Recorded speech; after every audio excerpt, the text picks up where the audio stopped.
Good evening, everybody. It's Lara from Paranormal White Noise. I hope you're all doing well this evening.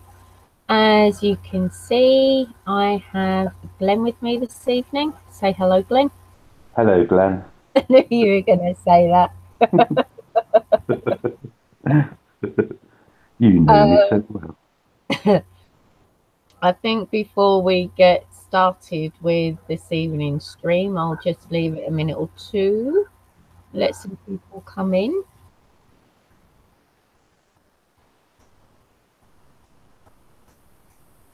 Hello, Michelle. Hello, Hi. daughter number two. Hello, Kirsty. Hello, Ray Ray. Hello, Portia. Hello, Hello, Portia. hello, Hi, Ricky. Ricky. Hello, Ricky. Hi, Michelle. Hi, Max.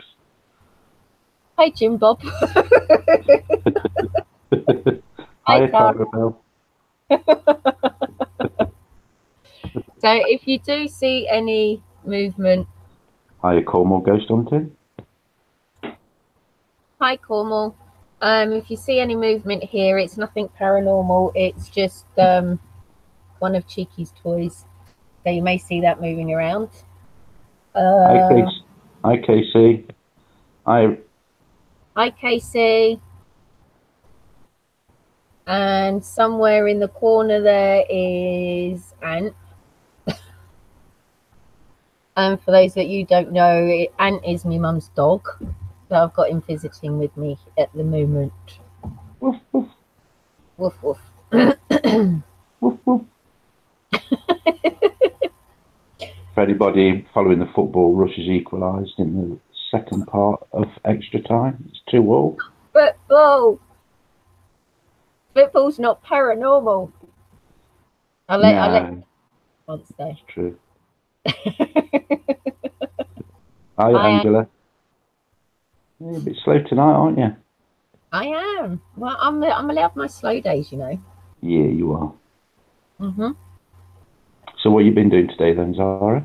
Apart from talking What to I've me? been doing today, I have been tidying up and taking the dog for a walk and going food shopping. Oh, What okay. has your day been like today? I've been working on my new video. Oh yes. Oh yes. For those of you that's in the chat and people that are watching back, um, the video that Glenn is working on, I've been seeing clips of it, and from what I've seen so far and the information that is in there, it's mind blowing. It's cool. So It's it's not bad. It's just something I discovered on the spirit box. It just correlated to something, and I thought, so right, that's how it works. yeah, But I'm no, not saying I'm yeah, not. don't say anymore. No, it'll be a surprise. Yeah. Sorry to hear you're at work, Tara. How is everybody in chat anyway? What's happened to my camera? Uh-oh. Hang on. She's on gone broke the stream. Oh no. Oh my god, she's broke the stream. No, I think hang on, let me plug up my camera back in again. Yeah, it's quite interesting, Mags. Actually, it's worth the wait. It's Right, nothing Miss new. It's just Sarah. that I've been doing a Good. little bit of research into it, and I've discovered something that's actually really quite interesting. It is, it's very interesting. I can't wait to see all the bits that I've seen, which isn't much, all put into one video and you know, and uploaded for everyone to see. Yeah. It's Well, there's 5 parts to it. It's not like a really long video, but it's I don't know. There's still a bit more to do on yeah, it. But I could, if I was to like concentrate on it now, I could probably get it up for a couple of days. But I'm not rushing it because no. that's just pointless. I just want to get it right because there's a lot of big words in it. It got a lot of big words, is it? Yeah. Oh no. We'll all have to sit there with the dictionaries then. Yeah, I'm still What on does Peter and Jane books.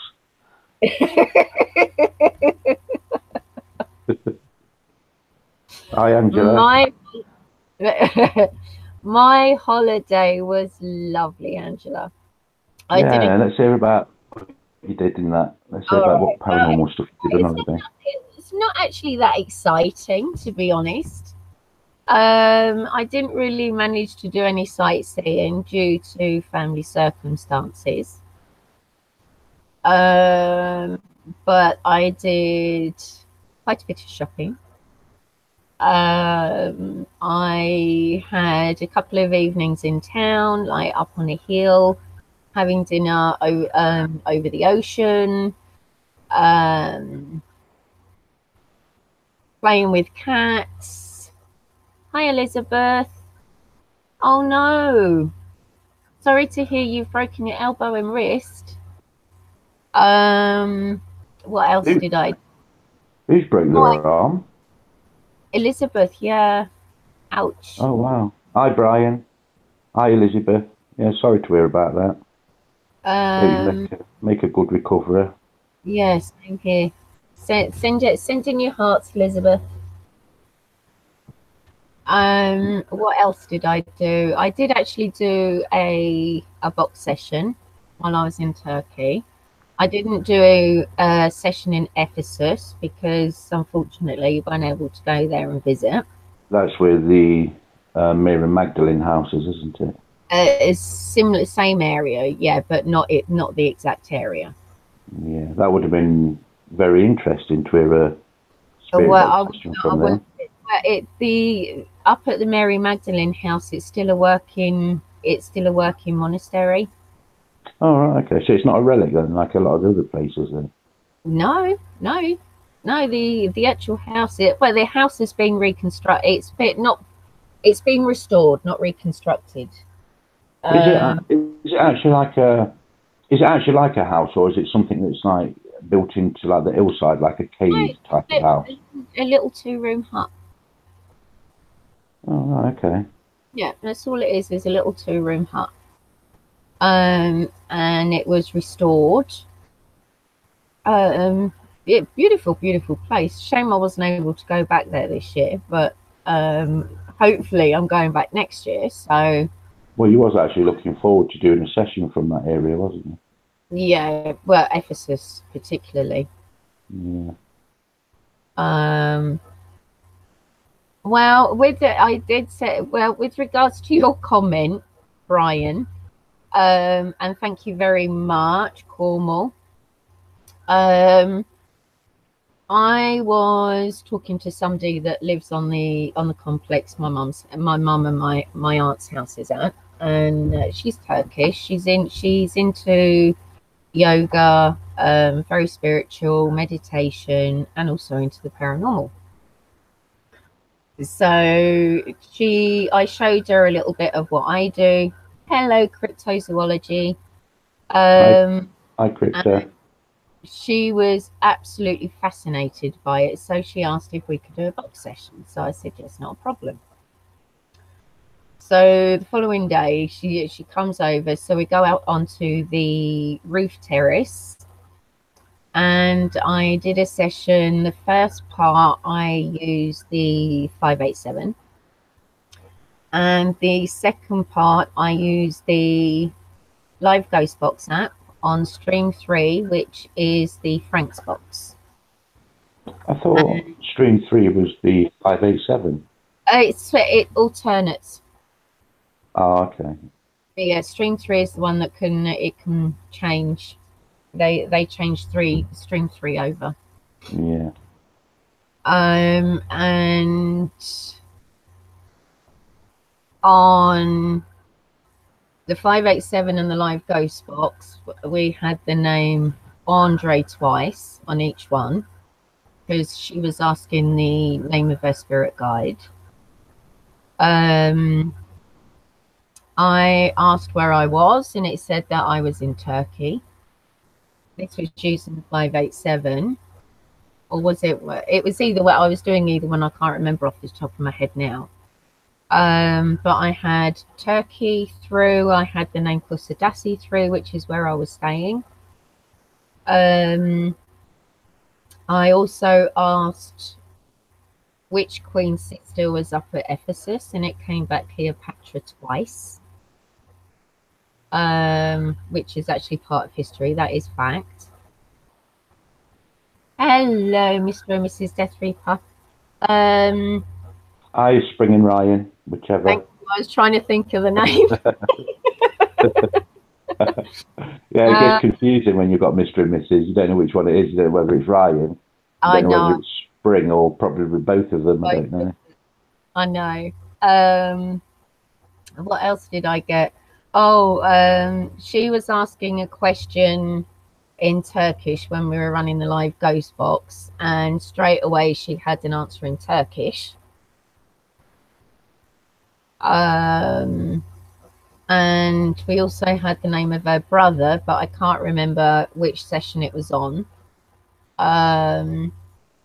But really good session, actually. Sounds interesting. I have actually had a quick listen to them, but we'll have to get around to annotating them at some time. Yeah, definitely. Oh, speaking of which, carry on. I'll speak with Brian after you've you finished talking. Sorry. Yeah, no, I finished. Carry on. Yeah, Brian, your video that I'm putting together for you is actually turning into a nightmare. The problem I've got, because I'm speeding it up at certain parts and slowing it down, for some reason, even if I partition the video while it's in the video maker, it's stretching them all about. So I've actually started it 3 times. So I'm just having really bad problems with it at the moment. It shouldn't do that, but I don't know why it's doing it. I was going to actually ask you what you filmed it with. I'm not, I'm talking about the app sessions, not the Memorex session. So if you can put that in chat, Brian, what camera you was using to record the Spirit Box sessions on the apps, because I'm not sure if you was using a screen recorder. I think I could probably answer you. Yeah.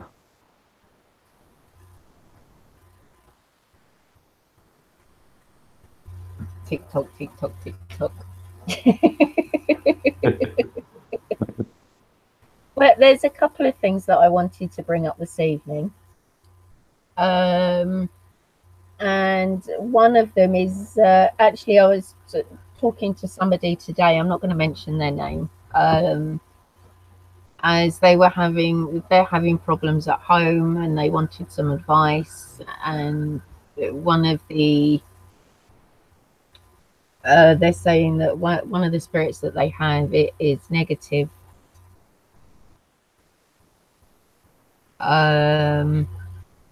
If you want to just have a look, see what Brian's said quickly.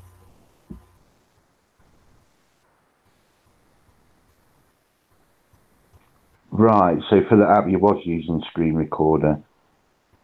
I thought as much. Yeah, now I know the problem's not with me.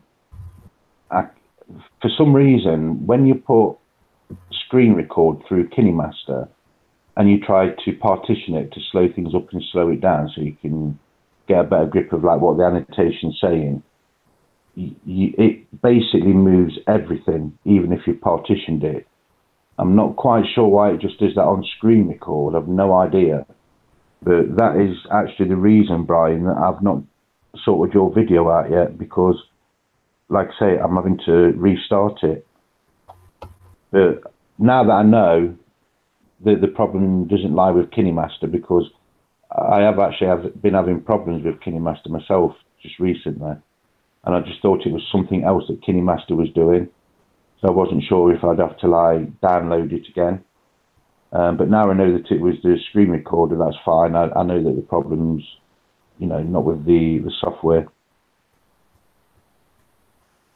Yeah, you have to be a total pro, Kirsty. I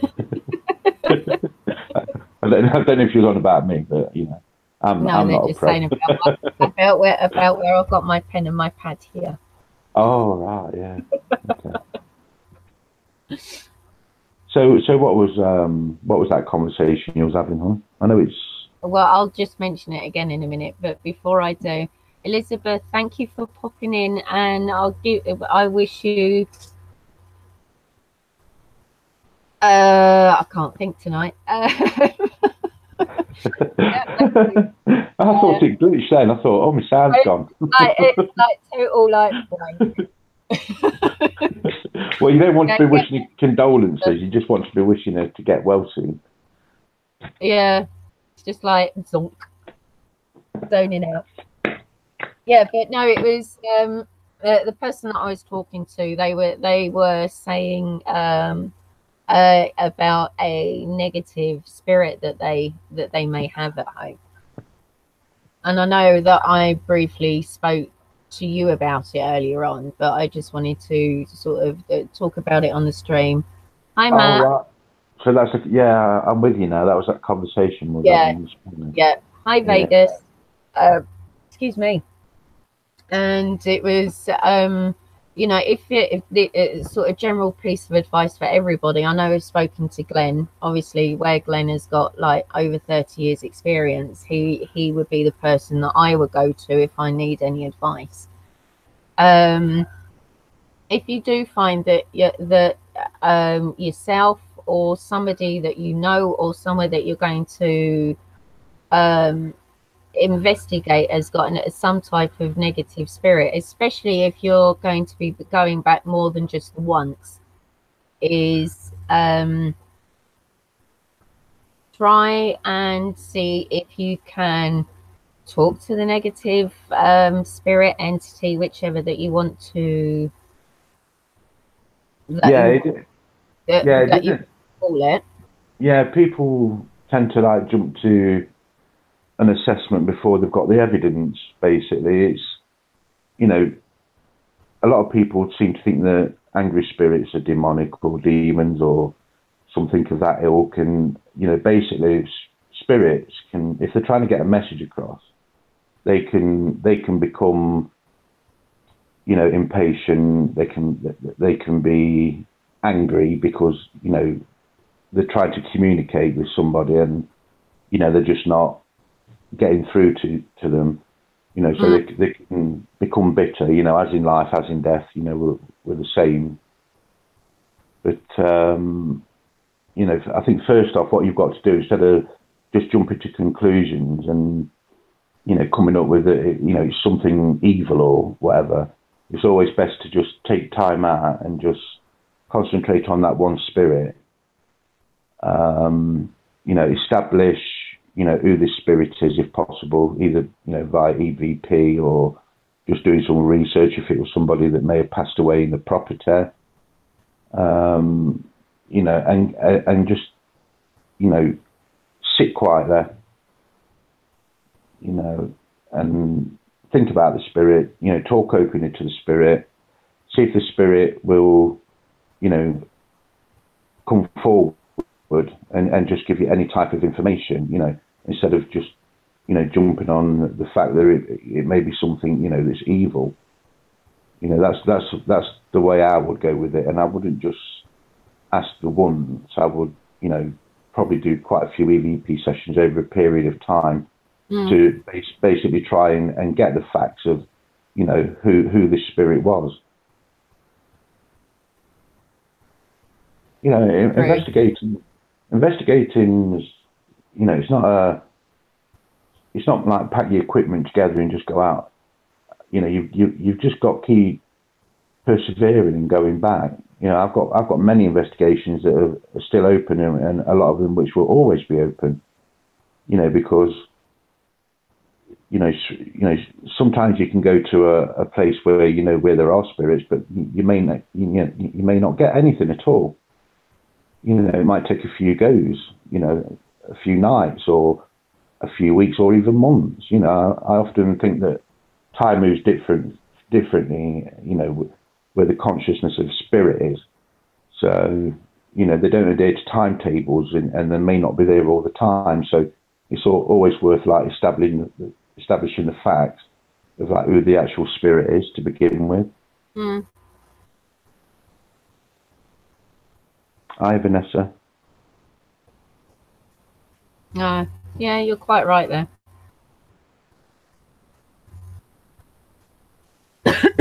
You are quite right. But a lot, you know, a lot of people you know, they're out with the sage sticks straight away, you know, banishing them, and it's like, if the spirit's been there for some time, then it's obviously at ease at, you know, the location it's at. You know, even if you've got, you know, a multitude of spirits, you know, because they're there, it doesn't mean to say, you know, that they want to be crossed over or pushed towards the light or whatever people want to do. You know, they could be quite happy and coexist with, you know, with people. You know, they probably lived there a long time before we did, even if it's on the land. You know, Mags has had that situation in the property that she's in. Mm. You know, where the spirits are part of the land, and you know the land was there before the houses were built that she's living in now. You know, so they coexist in the same property because, you know, they use the same space, so to speak. Yeah, it's You know, just but I think it's sometimes just trying to it's that's good to know, Vanessa. I think what was I going to say? Damn. you've really got brain farts tonight, haven't you? My head is not with it today. It really isn't.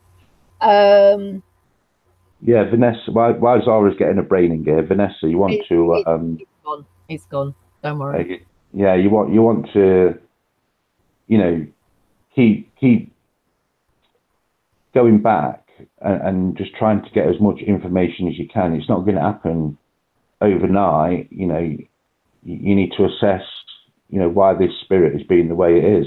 You know, that spirit may be very happy where it is. It's probably just frustrated because, you know, no one's an acknowledgement, you know, acknowledgement of it. But, you know, the spirit's probably happy there. You know, whatever the messages are, you know, that's for you to find out by, you know, continuously setting aside a time for that particular spirit and just concentrate on that one spirit and just keep doing the research and, you know, basically, you know, absorbing as much information as you can about the situation. Well, this is it. This is it, especially if it's something that is going on in your own house or somebody that you know that you visit a lot to. You've got the perfect opportunity to actually do an ongoing investigation.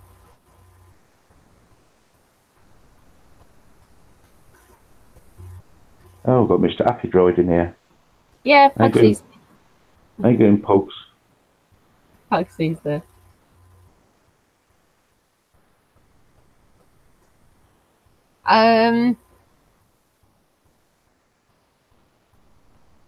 Do you mind if Vanessa comes on briefly, Glenn, at all?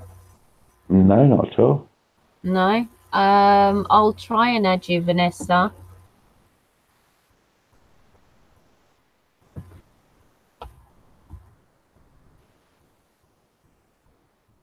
I'm gonna have to send it to you over Facebook, hun. Me wee chum. How you going, Happy, me wee chum? Huh? Say to Happy, I'm all good, me wee chum.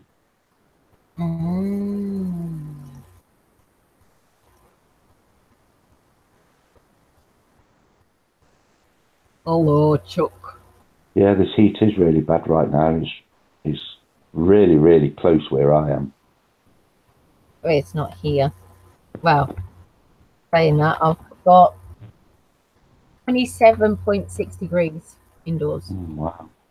It's warm. It is very warm. Right. You have to excuse me a minute.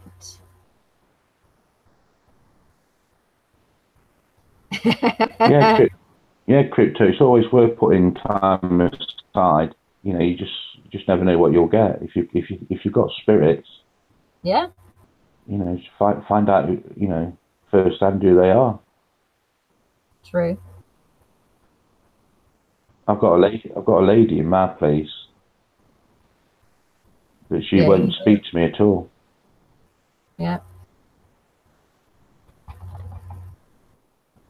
And she will talk to me as well. She will say, well, she won't talk to me, but she'll make herself known by like disembodied, not voices, because she doesn't speak. She grunts like It's like Mm. I call her the disgruntled lady because that's how she comes across. She just makes sounds of like disapproval, and you know, or if I'm in the bedroom and I'm doing pottering around making the bed or something, she'll just go, you know, like it's not been done good enough or something. But you know, she doesn't say any, you know, words that you can make out. I tell you what happened the other night. I just put the phone down on you, Zara, Mm. and I just did an EVP session before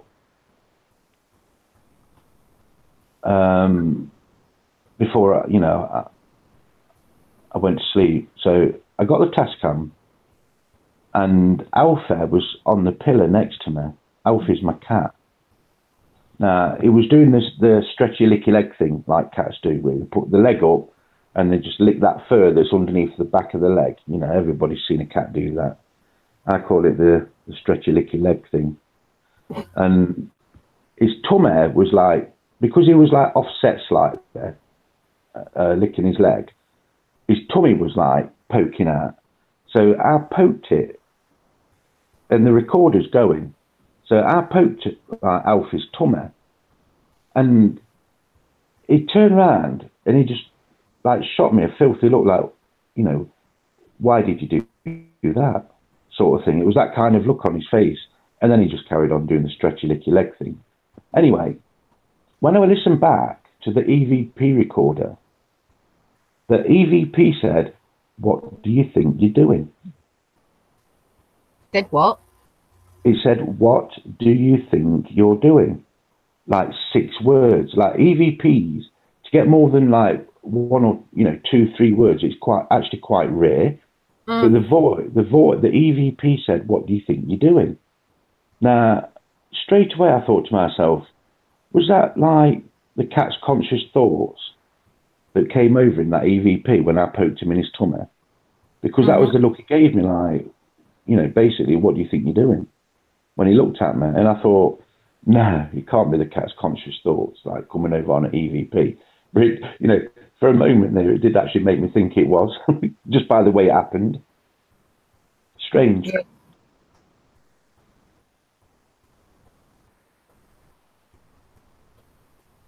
Hi, Time Lord.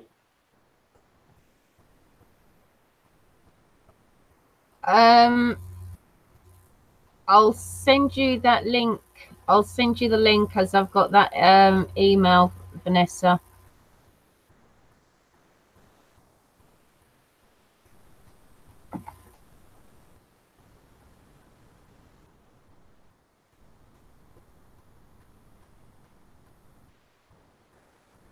Okay, and why is it not doing that? Okay, Brian, I've just got that message. Screen recording. Yeah, okay, I've got that.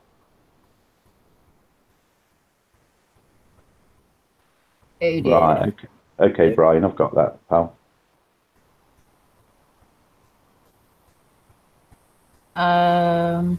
Not letting me send an email.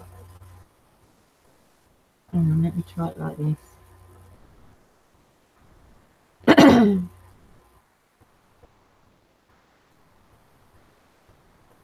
Let me try. Send it from the right email address. Sorry about this, guys.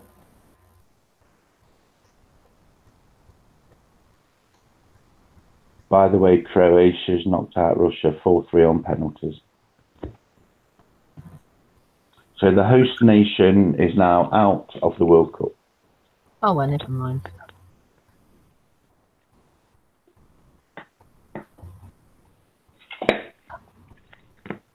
So England play Croatia in the next round. They would have Yeah. preferred. They would have preferred Russia. Yeah. Vanessa, I've actually sent that via email.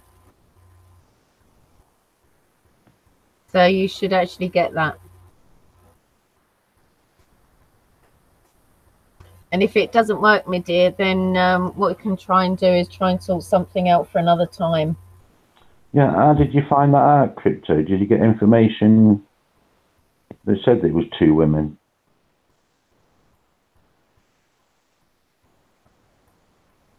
Hi, Charmy. Hey, Charmy.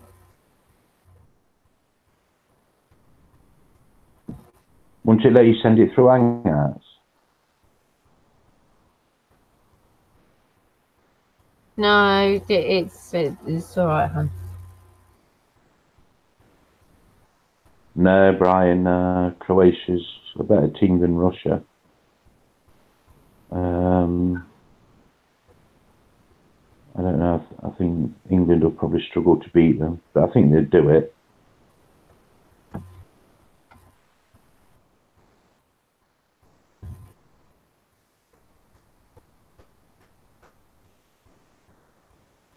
Did she get it through email, Zara? I've sent it via email. I can't. Trying to add that email on Hangouts doesn't work. I'm not getting anything. Oh, here we go. Here we go. Hold on a minute. Right, let's try this again.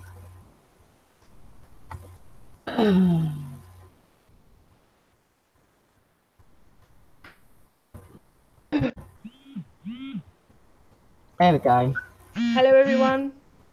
Hello, Vanessa. Sorry, my camera's really blurry, guys. I'm on an old phone at the minute. Don't worry. But yeah, as I was saying in the chat, I'd done a voice recording and used the EMF meter. You know, the rest of the spirits came forward, but the one that I wanted to talk to didn't want to come forward, didn't want to talk or nothing.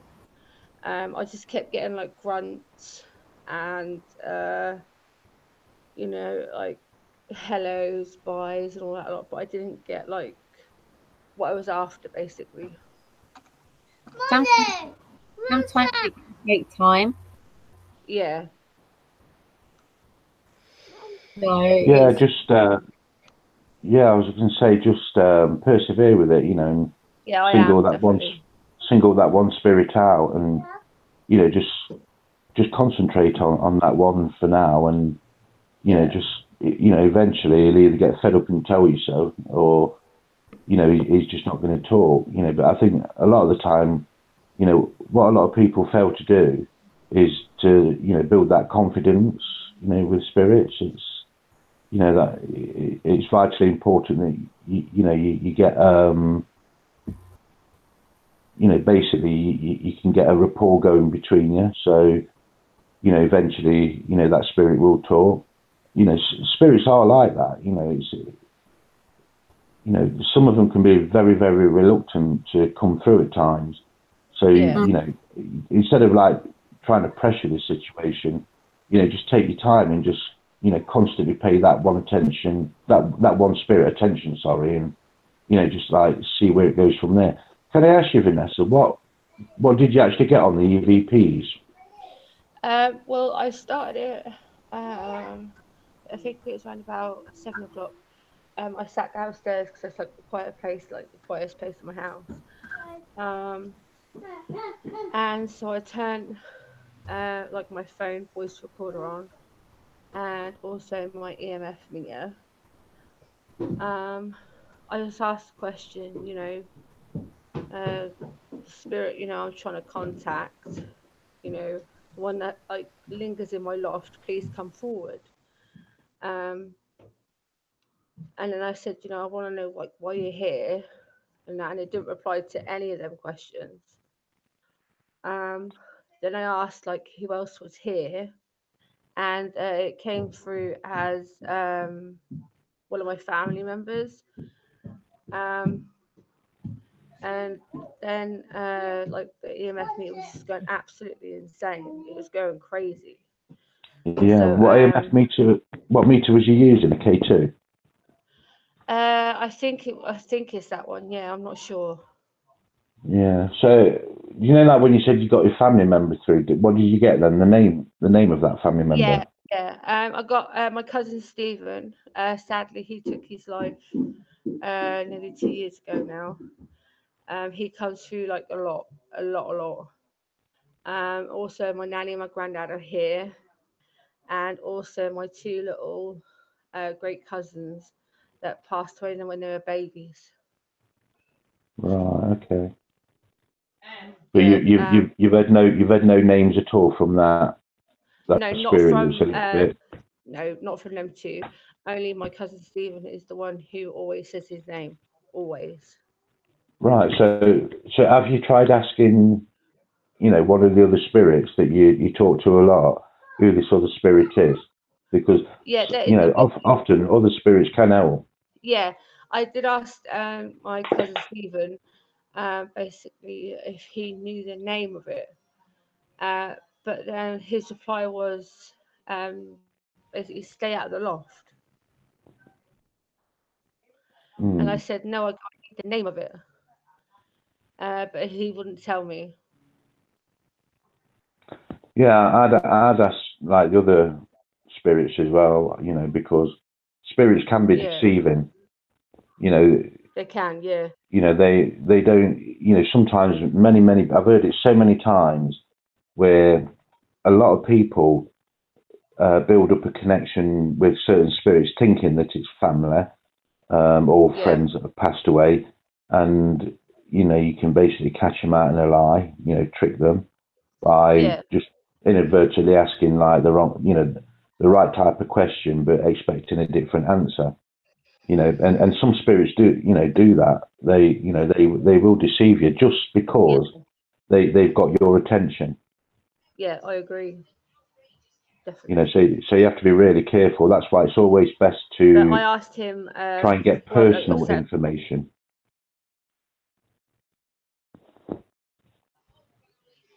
Yeah, you know, it's always worth yeah, getting personal information and as much as yeah, you can, you know, to be definite about who you're actually talking to.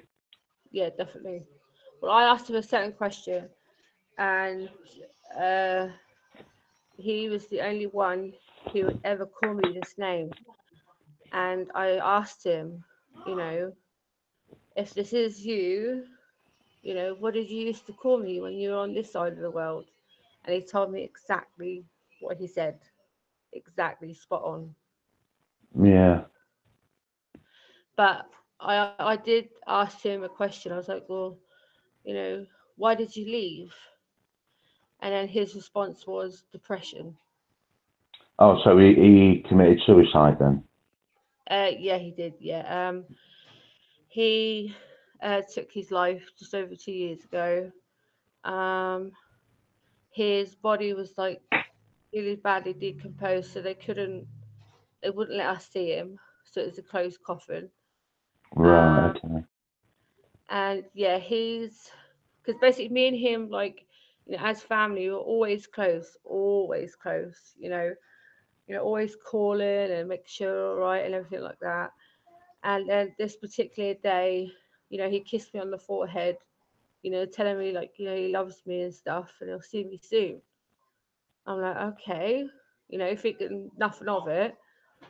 And then a week later, I get the dreaded phone call I never wanted to hear, and yeah, got told he took his own life. So, but he's the one who's like coming forward a lot. I mean, a lot. He's like always around. But the one who I really want to get to the bottom of is this one who I told Zara about, who's been with me since I was 5 years old. And the image of him, um, which paranormal word investigator Sherry Brett described as well. He's like quite tall, in a black like long hood, so like near enough covers his face, but you can see his bright red eyes, and he's got like long black fingers. Mm. And apparently, there's a That actually sounds quite sorry, dubious, that does, but I still yeah, wouldn't, you yeah. know. What, It's you say you've actually got photographs of that? no, I haven't got photographs of him. Every time I've like tried to attempt, it's like he just disappears really, really quickly. Um, Yeah. Yeah, I just but I wondered what have, you're saying, you know, how he was dressed in, how he looked in that. I just wondered how you well, got that his, oh information. no, sometimes I can see things. Um, Right, okay. it's like, yeah, it's like a gift, and usually, because what it is, Sherry Brett described the actual like what it actually looked like to me, but all I saw was when I saw him was the complete outline of him and that. Yeah. Uh, You see that the mind's a powerful thing, you know, if somebody yeah, puts, if somebody, you know, introduces a thought to you, you yeah, know, and tells you exactly what they're seeing, you know, your conscious mindset will build that picture in your mind. So, you know, have you, you know, is that just a thought and you've like advised that conscious thought, you know, or is it actually something that you know, that you've seen? You well, know, it's very easy for somebody to, yeah, yeah. I see what you you know, mean. to Yeah, tell you something, and then you know your mind fills in the blanks. That's yeah, what the, you know, that's yeah, what the brain does. yeah. But when she like described them to me, um, basically I phoned my mum literally like after our conversation, and she's actually bringing me the picture tomorrow of what I drawed when I was a kid, because I drew a picture of what he looked like and that. Right. Okay. That'd be good Um, if there's any correlation. yeah. So she's gonna bring me that picture tomorrow, and that because she said when I told her, she said it looks exactly like the picture, and this is when I was 5 years old. Mm. Um, so that's gonna be quite freaky, you know, because she's saying it's spot on, you But know. your drawing, it doesn't look like, you know, what you've been told it's supposed to look like. No, basically, apparently the draw like when I like apparently the way I've drawn it, my mum says I've just like done like the black of it, like you know, like done like the blackness of what I've seen, but Yeah. because I didn't see the eyes, it was just like literally like pure black, like a black figure, and that, Yeah. and of So, course like the long fingers. yeah.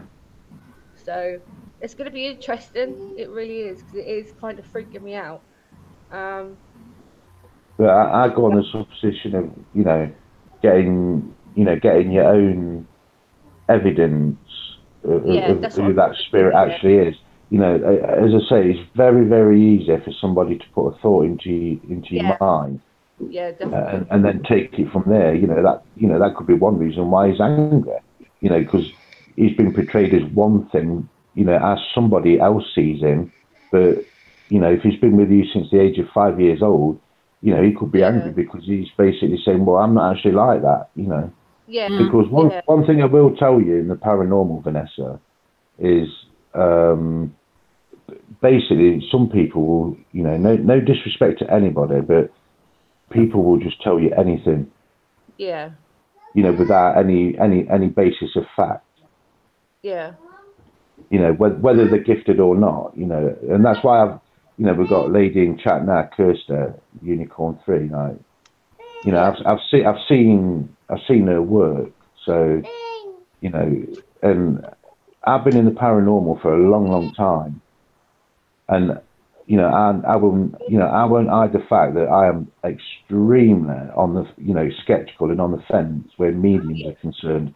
because I'm one of those sort of people that I just look at somebody or even listen to somebody, and yeah, I've worked them out, you know, just like that. It's like yeah, a, you know, it's just, you know, people to me are glass. You know, I just see straight through them, regardless of like yeah, what their agenda is. yeah, So, you know, it's you know, when you know, and any like medium of, you know, of standing that I've, you know, spoken to, and actually, you know, she's a very good friend, is Kirsty, because it's the things that she says Yeah, that I make the agree. difference, you know. And that's what I'm saying. It's like, you know, no disrespect to anybody, but people will just tell you anything, Well, you I mean, know. the And main thing I'm quite concerned about is like, um, apparently there's a portal under my stairs, and that's where the four people stand. so again, Apparently, like, again, what evidence have you got, you know, that it's yeah, a that's portal? yeah, that's why I want to get like my plan is I want to get my GoPro working. Uh, I'm gonna put it basically directly opposite my stairs cupboard and that, and basically just keep that running for as long as I can. Um, and also we are planning to put a camera in my loft as well. I won't go in it.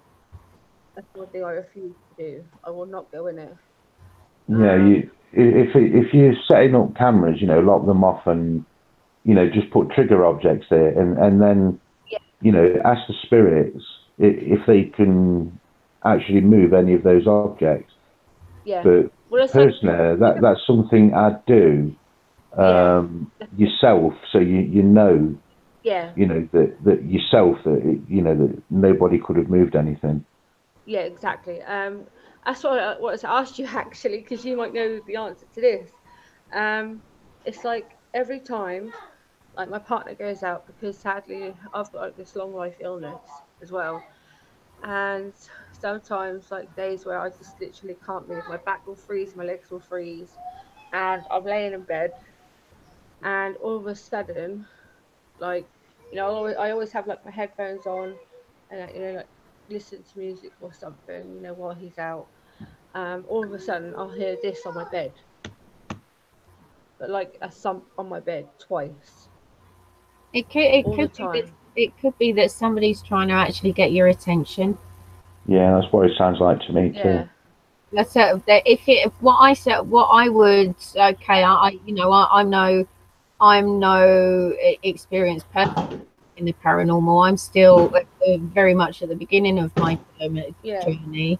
But what I would personally do, if you feel that again, I is feel it every day.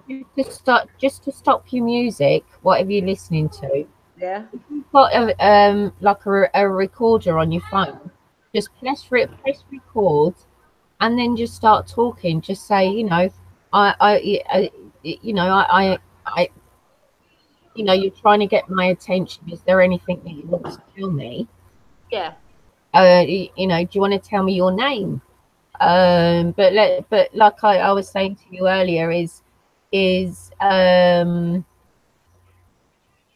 is leave a bit of a gap, anything up to a 30-second gap between each yeah, question. And if you need to repeat that 5 times, 10 times, 100 times, even if you just get a reply once, yeah, Glenn said to me many a time what he thinks is, the spirit realm, that they haven't got the same perception of time like we do here. no, no, Different. So what could be like 30 seconds for us could literally be a blink of an eye for spirit. So that's yeah, why sometimes it can actually take so long before any type of communication. It can actually take a while. yeah, yeah. I understand that because of course they've got to like gather like all the energy and stuff, and be like able to speak. Um, Yeah, you know, spirit. You know, when people say, you know, talk about, you know, ghosts, spirits and ghosts, you know, the first thing like you envisage in your mind is, you know, the shape of a ghost or a ghoul or something, you know, because that's what your brain tells you that, you know, a spirit or a ghost is. But a spirit is actually a consciousness that this, can, you know, imprint, you know, a vision in your mind, because your mind is also a consciousness, and when those two consciousness link, You know, it's like, you know, some people can say, oh, you know, you can have like 5 people in a room, but only one person, you know, will basically see like a woman appear or a small child appear, you know, like a spirit appear or something. Only one will see that because, you know, that consciousness that is that spirit is projecting that image, you know, across to the other person. That's the way I see it anyway. Right. It's not, you know, it's not, you know, I don't see spirits as, you know, apparitions. I think for that to happen, then, you know, I think there's some, you know, I don't really think anybody knows, but I think when things like apparitions appear, I think there's something else that happens that we just don't understand so far. Yeah. Yeah. You know, because spirits do appear. I mean, I had a woman, I was only talking about it a couple of weeks ago. You know, I had a woman appear to me, you know, and she definitely appeared. And I saw her only, you know, and it was like just like a fleeting glance, you know. But what I'm saying is that consciousness of whoever that woman was, she could have like projected that image towards me for me to see her, you know, because it's again, you know, we have a conscious, and spirit is a conscious thing as well. So, you know, I just think it works differently, and I just don't really think that we're meant to understand how it works. No. But you know, the conscious mind is a very, very powerful thing. Definitely, I agree. You know, so what you might be experiencing, what you might be seeing, it might just be for you because that's how the spirit is projecting itself towards you. Yeah. You know, so I've seen like a few things like in my head. Like yeah, it showed me like where like it showed me like I meant like a picture of like my old house. It showed me a picture of I was saying to my partner earlier, a fireplace, and it also showed me a picture of like a black door and that. And the fireplace was from my old house, and the black door was the one my nanny had, which was her shed door. And that's where I was like most happy, basically, at my nanny's. That's the best place to be. But yeah, I'm not, like I said again, you know, like I said to Sarah, I'm not like scared of what's going on. Um, yeah. all You I know, am, there's absolutely nothing to be frightened of, Vanessa. You know, um, it's it's like I have been asked. that's the misconception. You know, Yeah, people automatically become, you know, scared and frightened of things that they don't yeah, understand. But you know, I've investigated for a long, long time, and I've only ever really had one what I would call like a bad experience, and it was just a very, very angry spirit that, you know, that basically, you know, came towards me in a darkened room, and I felt it. I felt you know, the air flow from it around me. I could just disgusting, and it growled at me. You know, all I could do was back off to the back of the room, and I was so frightened that I couldn't even look into the viewfinder on the camera. You know, because I was that scared, I just didn't want to see if there was yeah, something, you know, right there in front of me. But that, you know, that's just one experience. But yeah, you know, where, you know, if a spirit wants to, basically, if a spirit wants to harm you, it'd have done it a long time ago. yeah. I mean, I have been. I got scratched. Let me think now. Um, 2 months ago, 2 or 3 months ago, and that was on my arm. Um, but it hasn't happened since. Mm. What I think what you also need to do, V, is to set out ground rules. Yeah, I was writing all that Well, down. Yeah, yeah, you have to set out ground rules. It, it's even for spirit that come here when I'm doing my sessions, or it's just something that's just passing through. yeah, Is, you know, you don't wake me up if I'm sleeping, and you do not scare my rabbit, and at the moment it would also include you do not scare the dog. Yeah. That is my rules. You know, if you want to make a racket in the kitchen, make a racket in the kitchen. As long as Yeah. it's as long as I'm not woken up, I don't care. And as long as Yeah. you know my ground rules are kept to, I don't care. Yeah. Well, I done what you said. I made a or my little girl made me a bracelet and that, and basically, you know, I said when this is on, you know, this is like my time with like my family, and then when I take it off, you know, you're more than welcome to come forward and speak to me. You know, because Exactly. I, So what you want to do, B, is you know, where you have got the kids there as well, is to say, you know, is to make it perfectly clear to the spirit is that they don't go to the kids, they don't disturb the kids, they don't try and scare the kids. yeah, If they have anything to say, they can only come to you and yeah, contact you. yeah, and I and you agree. have to be quite firm with that, especially if you have got something that that could be perceived as being negative or you know of that. Yeah, Yeah,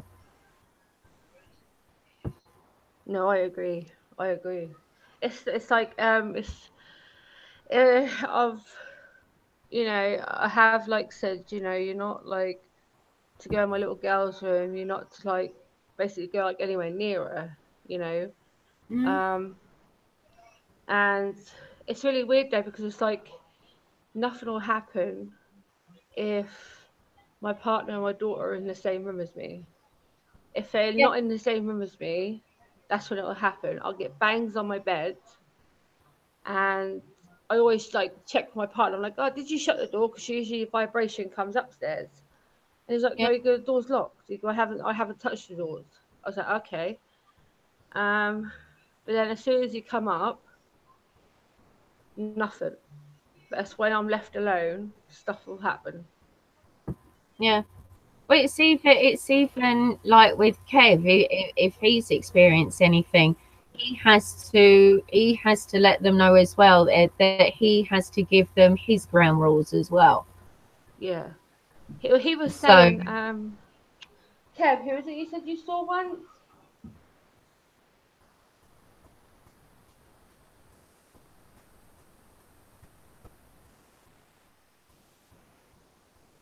Yeah, it was in here, wasn't it? Yeah, something like Kevin was saying he saw a figure in here.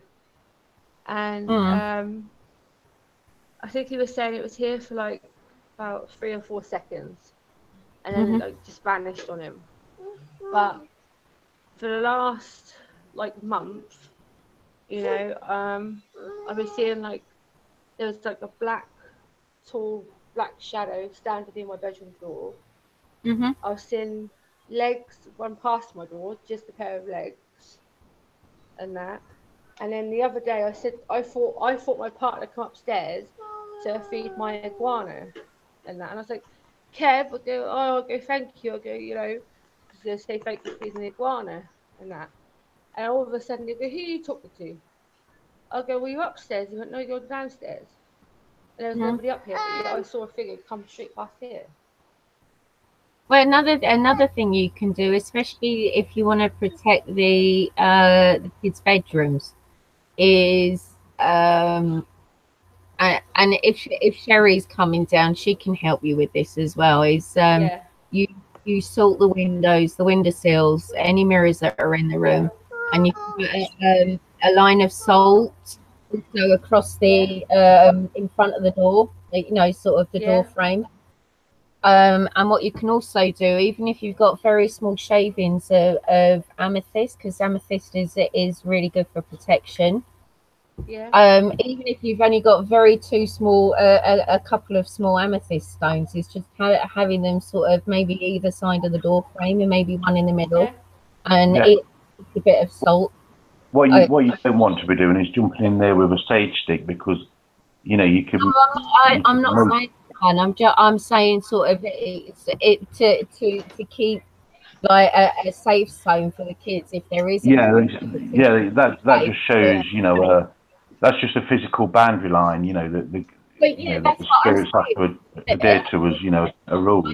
Yeah, I don't know if you heard, but I was actually talking about like setting the boundaries out with spirit and Okay. everything. And you know that is something that she can actually include in that is while she's doing that is saying to the spirits, you know, this room here, you can see what I'm doing. This is an out of bounds area because it's the kids' room. Yeah, of course. You know, Yeah. I'm not saying, you know, you're completely banished. I'm just saying just as setting up a boundary. Yeah, you know, that's what I'm saying. A lot of people, you know, they have like, I wouldn't say like a bad experience, but you know, there's just too many people that, you know, just jump straight in like with the sage stick and start to banish spirits, and you know, it's just ridiculous. If they've been there all that time, it's because they want to be there. You know, they're a consciousness that can go anywhere they like. So if they're happy in that environment, then just leave them to it. Just associate yourself with them, and you know, just respect them. Yeah, yeah. But it's it like you would with anybody. You would just set up boundaries. Yeah, But you if know, you're staging the whole house, but if you'd want to do, for example, like a children's room, or you just letting the spirits know, you know, look, it's not the whole house. It's just this room is out of bounds, and this goes with the ground rules. If you actually want to be here. yeah, you know, because at the end of the day, you know, we have it within ourselves, you know, to sage and, you know, try and move spirits on it, you know, and I think that's why a lot of spirits aren't, you know, forthcoming, you know, straight away, because they, you know, they're basically, you know, trying to work you out if you would go that far as to do something like that, you know. So a lot of spirits, you know, sometimes it can take a lot of time for you know, spirit to actually come and connect with you because of those reasons. Yeah. No, I agree. I agree. It's like okay. I have it. You know, I have my crystals here. I picked up another one last weekend. Um, Vanessa's phone's just about to die. That's why it dropped out. Hmm. No worries, Boo. I've never saged in here. No, Uh, you know, this is a problem with a lot of people. Zara, they, you know, they're just too readily to go in there and just sage the place when there's just no need for it. You know, you can mm, actually make things a lot worse by doing yeah, things like that. true. That's true. You know, I do have my crystals. I have, okay, it's not a protection stone, but I have red jasper under my pillow. If I am out and about, I do have a few crystals on a chain. You know that anyway. One of them you got me. Uh, Yeah. Actually, that one's just in here. That one is just a amethyst with a mixture of something else. I can't remember what it is now. Um, but yeah, if you can still you don't have to sage and you're right in saying that. It's if you need to cleanse, you can cleanse, but you don't necessarily have to sage all the time. I know that people might turn around and say to me, "My God, Zara, you've never saged." And it's like I've not needed to. I've not felt anything negative here. I have my ground rules in place. I do have my crystals plotted here, there, and everywhere, but they're in no particular order. It's more for decoration than anything. Um, so it's yeah, it can. I do know what you mean when you're saying, you know, actually doing, especially saging, that it can actually make things worse for you. Well, you see, Vanessa's had those spirits since she was 5 years old. So, especially that one, that particular one, Hmm.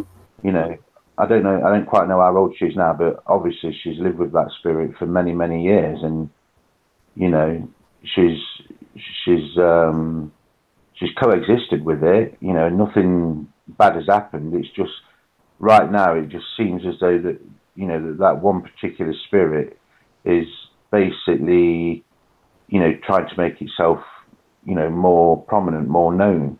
You know, and obviously there's a reason for that. So, you know, what she needs to do is to just gather, you know, whatever she can, and try and work out what, you know, why this spirit is wanting to be, you know, in the forefront of things right now. You know, you know, there has to be a reason for it. Well, yeah, exactly. Yeah, it could be sort of circumstances, stress. It could be anything that's the reason why things have bumped up. Yeah, yeah, but I'd go through. I'd try and use a brother as a conduit for that spirit. If she's got an open connection with the person that committed suicide, and like she said, she has had for 2 years, I would use that spirit. I'd ask that spirit if it's okay, if that spirit can be used as a conduit to, you know, try and find those answers for her. You know, other than that, you know, you're just better off just coexisting with them, and, you know, just respect that they're there, and they'll just do the same back. It's true. Well, Kirsty's just made a good point with regards to sage and that. It's all about intention. You can use sage for meditation and it will lift your energy, but won't affect the energy of a spirit within the location. Burning sage alone does not send a spirit packing. Yeah, that's good advice, that is. Yeah. But mind you, actually, talking about this actually goes into the next thing that I wanted to talk about this evening, funny enough. And that is, I think a lot of convicts have actually experienced in our own sessions, or even in an EVP session, if you got it coming through, that you hear things like devil, demon, witch, etc. And I know with a lot of people, even myself occasionally, it's like, oh my God, I've had demon being said, I've had devil being said, I've had witch being said. And I got actually thinking, I know I've touched on this with you earlier on. When we're actually getting those things said to us, who's to say that they're actually, it's not a demon, it's not a devil, it's not a witch that we're speaking to, but it's actually what they are calling us. Yeah, there's a possibility of that. You know, they may, you know, you might have, you know, centuries old spirits that, you know, they see, you know, people in this day and age using things like spirit boxes. You know, to them, it's us that look like devils and demons. You know, because you know, you know, some people that are into the paranormal might have, you know, the hair coloured one way, or, you know, makeup's different or whatever. I don't know, but, you know, they may portray us as the devils and demons. But I think a lot of the time when that comes through the spirit box, I mean, I was joking with Dave, Crimson Dave, on Facebook a while back now, when I don't know if you can remember that post I put up when I says, I've sussed out, you know, why these voices say, you know, devil, and it's basically the word development, but because the sweep is being chopped as it goes along. You know, all you're getting is the first bit of the word. So like development sounds like devil when, you know, you shorten it. And I was thinking of all these words up and putting them in. I was basically just winding him up, but, you know, you know, the word development is used a lot on the radio. Yeah, that's true. Yeah, and there's other words too that, you know, that can be construed as, you know, demon, you know, like, Demonetized. You know, okay, yeah, demonetized, or you could have like democracy, which is another word that's, you know, used an awful lot on the radio. You know, virtually every time the news comes on, you know, they're talking about different countries and that, you know, the word democracy is used. Well, the beginning of democracy is demon. So, you know, when it comes through and it's been chopped, you know, that's possibly why we hear that, you know, more than like other words, you know, so a lot of it can, you know, be pareidolia. Yeah.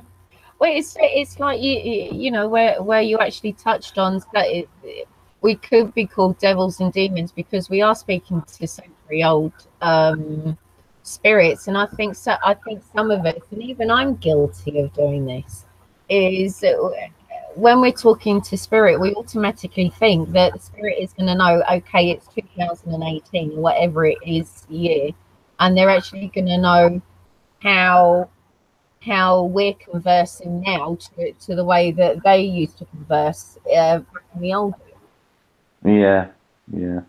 Yeah, as we know, language has developed so much, even over the last 100 years, even over the last 50 years.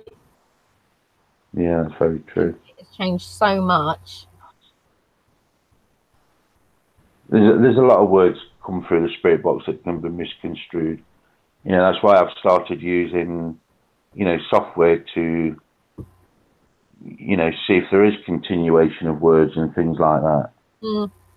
You know, I hear an awful lot of what other people have come through in their sessions, you know, when they post them up, you know, and sometimes, you know, those words aren't exactly what is being said because they've not been listened to enough, or, you know, they may not be wearing headphones. And again, you know, wearing, you know, different speakers, different pads, different phones, different computers, you know, the impedance on speakers, you know, the tone, the pitch, just everything about it. Everything just sounds different to everybody anyway. Yeah, of course. You know, so there's a lot of, you know, when you start to think about it, there's a lot of things in the paranormal that you can just blow off as, you know, pareidolia or just coincidence or whatever. But I think, you know, doing your research, you know, that's the most important thing. You know, if somebody tells you something, check it out for yourself, and move on from there. You know, if you're learning yourself and educating yourself, you know, on things to do with the paranormal, then, you know, you pick up a lot more, you know, a lot quicker in the short term. You know, but you should never. I know when I was investigating, researching, I was, you know, Google's your best friends when you're looking for research and that. But try to, I know for me, I read so much and, you know, watching different people's videos, and then I'm not going to say like all the TV shows, like the ghost hunting TV shows, but some of them it was like, yeah, I don't think that might be right, but actually this sounds a little bit more credible. And you just, for me, what I did, I just built up what I thought was a good enough research for myself. Obviously, you know, I adding on top of that the experiences that I've had throughout the years.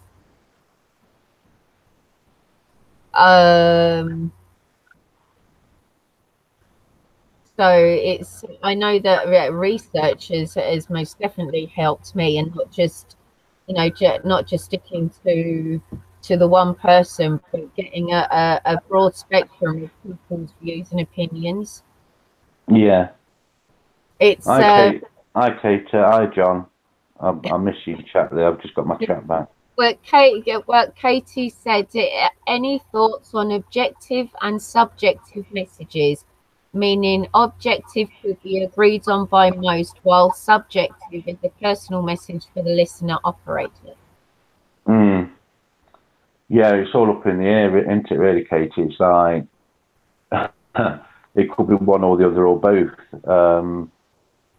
I think I've always looked at, like, the paranormal as like a personal journey. You know, it's, you know, you can investigate places and you can make your own connections, and there's just something tells you that it's personal to you. So, you know, to ask and receive questions that are objective or subjective, I think it has to be on a personal level for you to understand. You know, I don't think anyone can like answer that for you, because everybody's got their own journey, or, you know, they do things differently or whatever. You know, but I think a lot of the time, sitting down and talking about it with other investigators is the way forward, because then, you know, if you want to agree to disagree, then that's fine.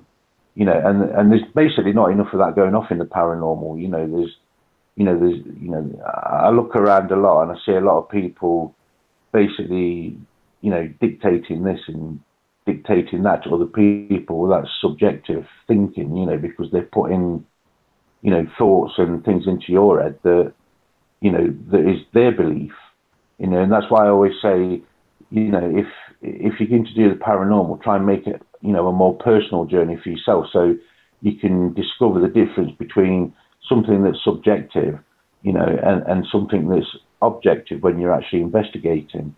You know, I'm not quite sure if that's how you actually, if that's what you was actually talking about, Katie, but, you know, that's what I take from that.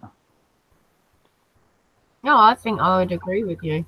Well, it's almost similar as hearing something live if you're doing a spirit box session, but then when you, yeah, I know what you mean, Katie.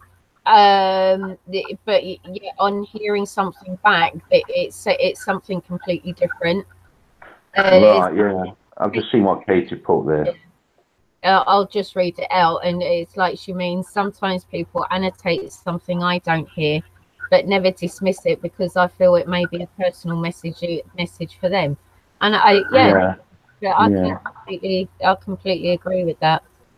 yeah. Whisperfish, you're right. You know, if you share your personal views and speak about it in a, you know, in a controlled intellectual manner, you know, I think you can discover things that, you know, that each of us learn in the paranormal. So, you know, I agree with you about that, you know, sharing, you know, information. But yeah, Katie, I see that all the time. You know, one thing I try to do when I annotate is I try to put my own mind in the other person's situation. So if they're asking, you see, a lot of the time when I annotate for certain people, I'm actually in contact with that person. So I might know, you know, more than what people realize. So when they actually look at a session, you know, and I'm annotating certain words, they might not think it's relevant, but to me doing the session and knowing more because of their situation, you know, you can put words in that, you know, may come across to somebody else as just totally irrelevant. But what I think what you're saying is there's a lot of words that are being annotated that aren't actually saying, you know, what the word actually is. You know, and that's what I try to avoid. You know, my saying is, if in doubt, throw it out. It doesn't matter if that word sounds very similar to another word. For me, it has to say it. You know, it has to have the letter at the beginning. You know, the sound of the word in the middle. You know, and the letter at the end. And if it's not there, you know, because many times I've annotated somebody's session and someone will write in the comments, oh, you missed this at so-and-so. Oh, you missed that at so-and-so. And I'm thinking, well, yeah, I know where you're coming from and I know what you're saying. But the thing is, I've actually analysed that particular word that you've just stated that it says there, and it doesn't actually say that.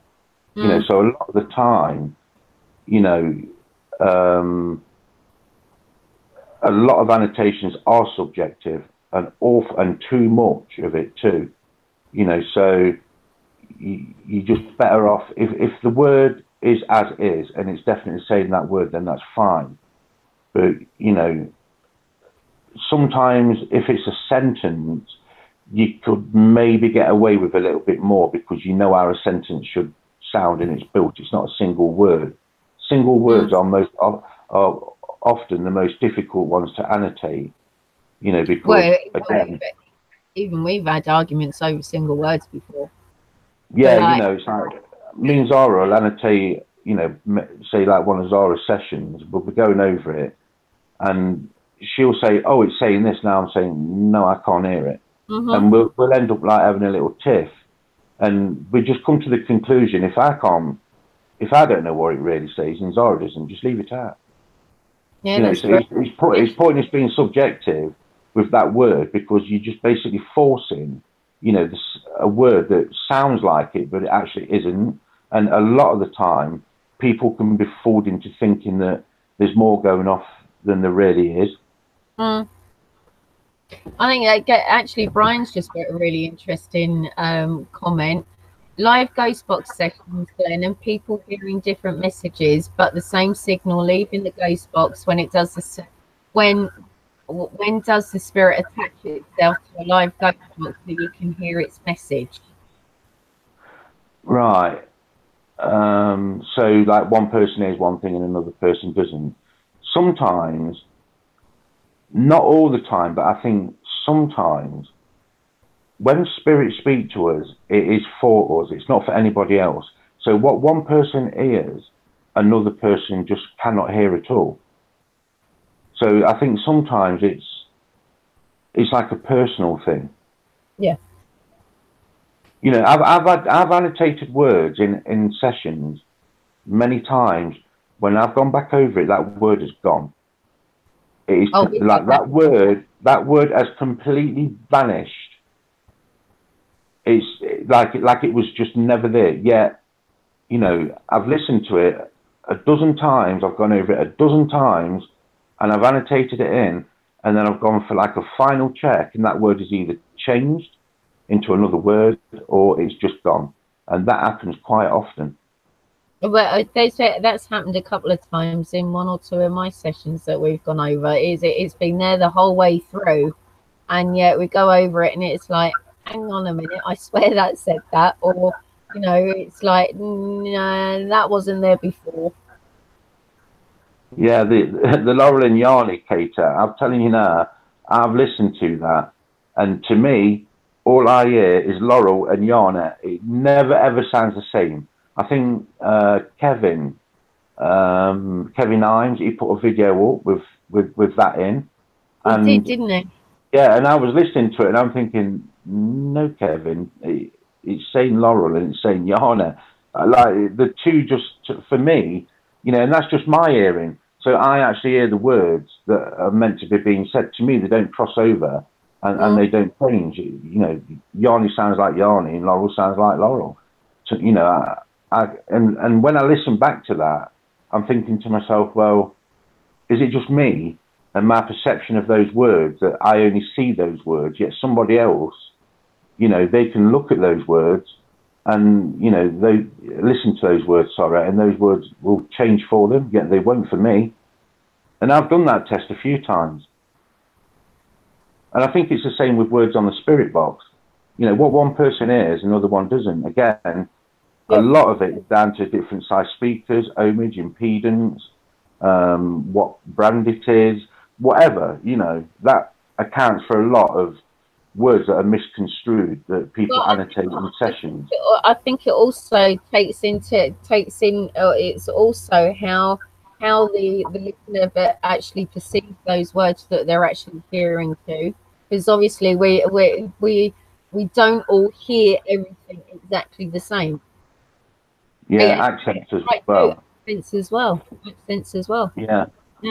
Kirsty just mentioned accents. She's exactly right there, because you have to account, you know, for regional variations in speech patterns, you know, and stuff like that. Whether it's like America, different states, how they talk different there, same as in the UK or anywhere else for that matter. You know, words, you know, how one word comes across to one person, you know, can sound completely different to another person.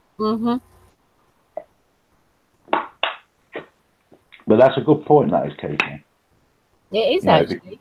That's, you know, if I was, you know, nobody, you know, annotation is not a science, you know, it's not an art, but, you know, the more you do annotate, you know, the more you can actually kind of like refine it, but always go by the rule again, as if it sounds like it, then put on the screen, you know, oh, I don't know if that's actually what it meant, but it did actually sound like this. Then you've covered your backside, because then you're not actually dictating to anybody that this, you know, that the spirit box actually said that word, you know. So I've listened to some people's spirit box sessions, and they're absolutely appalling on the annotations.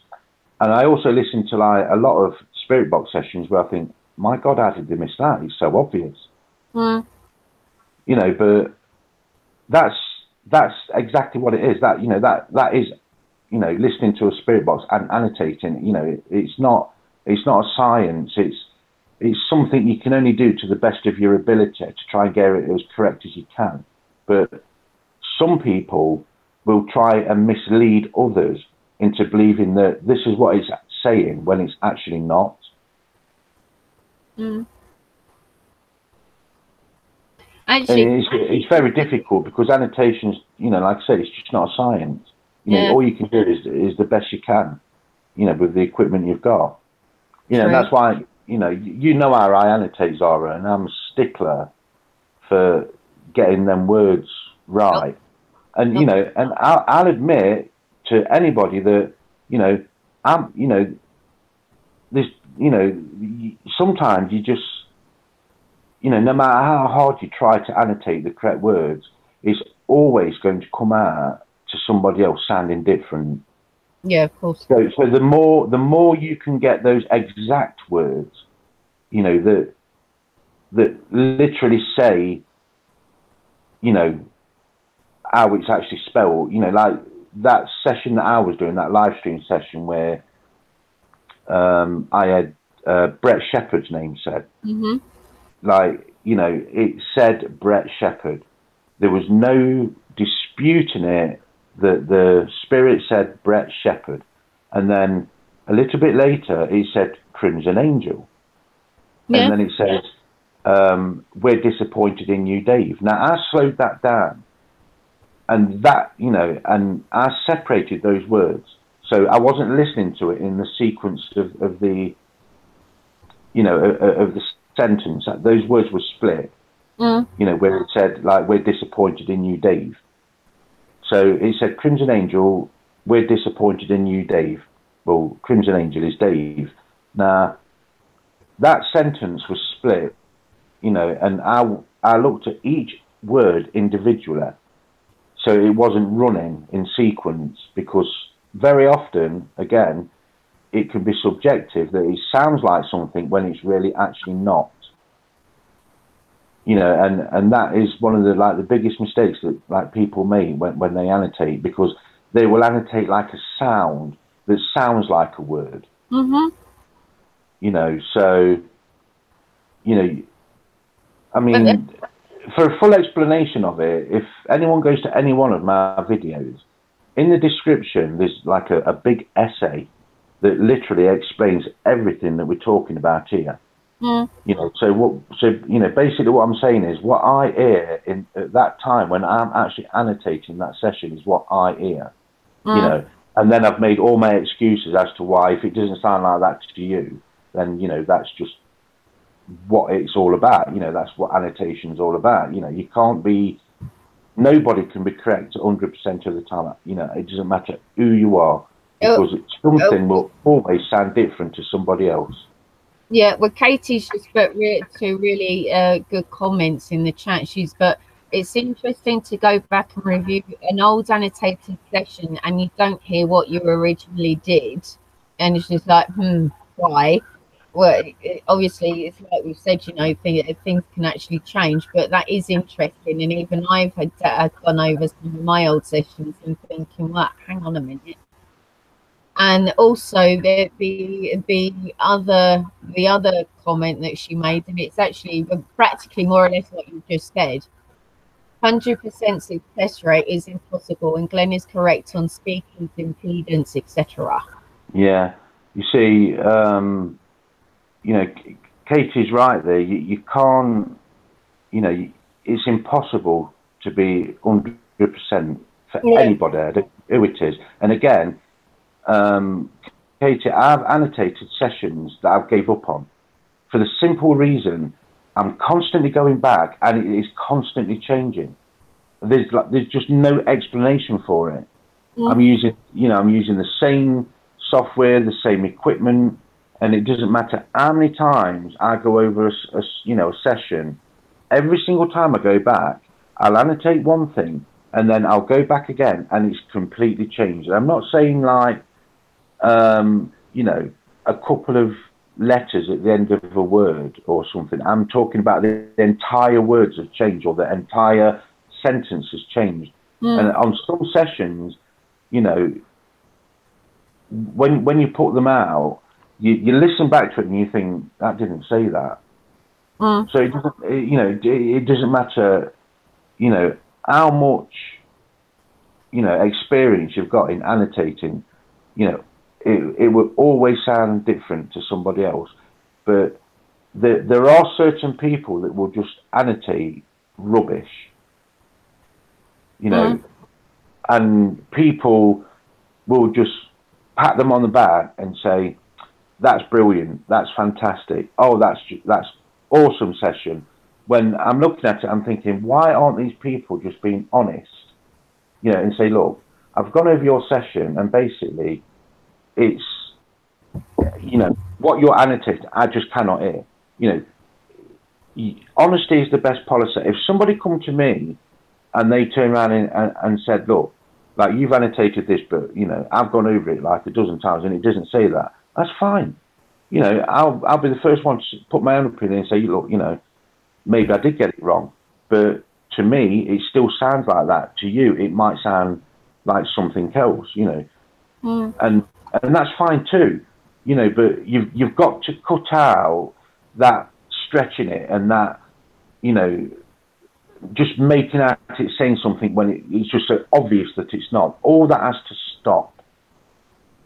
The more precise you can be, it just puts the sessions out there as presentable, and it's going to have, maybe like an 80 to 90% hit rate, where you're going to be right, instead of, just, banging a session out there, annotating it as quick as you can, not really paying attention to what's being said because you just think that it says that.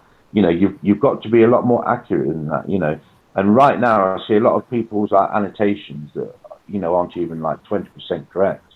And that's, and a lot of the time it's not even their fault, because again, that's how they hear things, when they listen to it.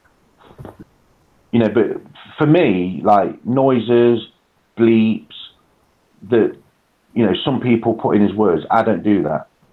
And I don't think anybody else should either. I think that should just be left out of it. You can't necessarily say beeps and that are actual words.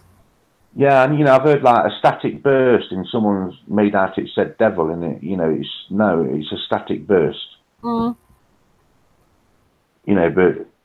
some people, I think what it is, a lot of people try too hard to impress, when if you keep it real, it's just more productive in the long run. And there's less people that will, there's more people that will agree with what you're doing.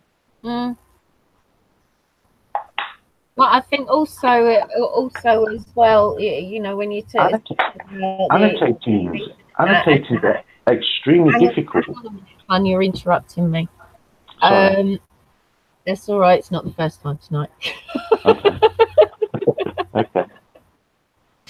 Yeah. No. What I was saying is, that's what one piece of advice that I give out, and I know it's something that you would give out also, is don't just annotate the once and then put your session up. At least sort of with me, I listen to my sessions at least 33 times, where I run through it 3 times. The first time I do my run through, I put in everything that I can hear there and then. Hi Jane. The second time I do a run through, I start going backwards and forwards, and you know, is there something there? Is there something there? Putting any corrections in, and then also adding in anything that I've sort of gone back and listened to again.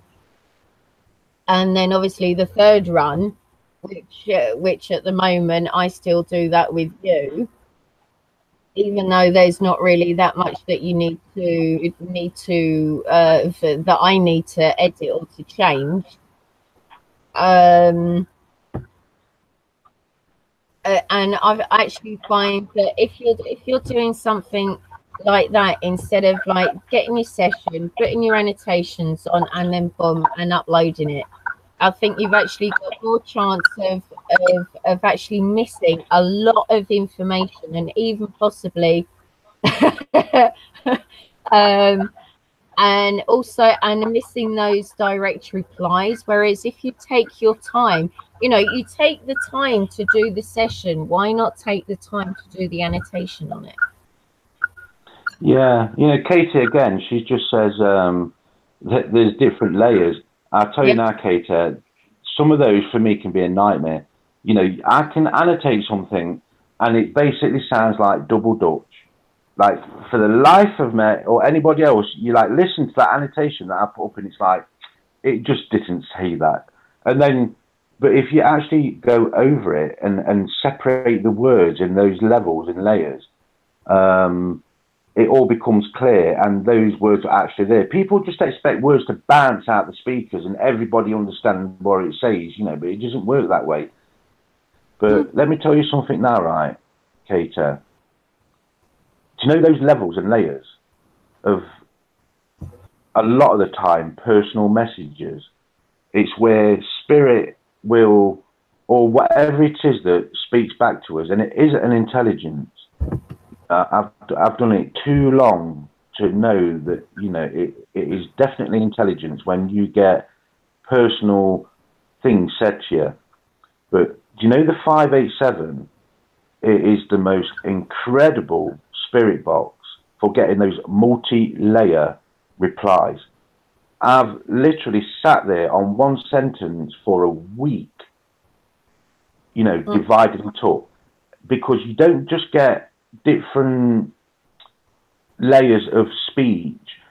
Spirit will use a male and a female voice in one word.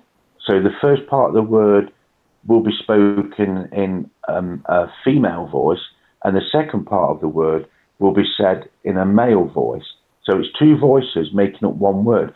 But that continuation from male to female, it's like, it's slick, it's as is, like that one word is being spoken, you know, and you know, I believe that is, you know, spirit manipulation of the audio fragments. And the 587 with some of the replies I've got at very, very low levels. See, I don't agree with things like noise gates or echoes, because that's personal preference, by the way, because as soon as you put a noise gate on, all that intricate detail of those replies just goes away. When you use an echo, it does the same thing. Those intricate replies that are very low level, you know, they're not words that just get shouted out of the speaker or the spirit box. You know, these are very, very subtle, extremely clear messages, you know, are very, you know, low audio. And the 587 has literally over the years blew me away, because it does it more than any other box. And I've got a lot of boxes, Catherine. You know, and I've not heard that intricacy on, you know, as much on any other box. I don't know why, you know, it's, you know, the 587, a lot of people's favourite. But, you know, I'm just being honest here. You know, those low-level replies that you get from the 587 are absolutely outstanding sometimes when you hear them come through. And that, you know, that's why I don't believe in like echoes or noise gates, because it just cuts it out completely. You just cannot hear it.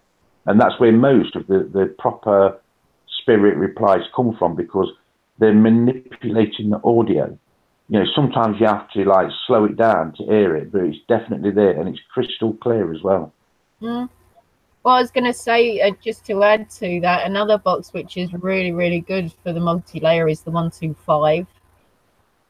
It's like Deity John, but Red Cell John. That session that you did for him, some of the multi-layer replies on that is just... Oh, do you remember, do you know the session that I'm on about? Yeah. That was just amazing.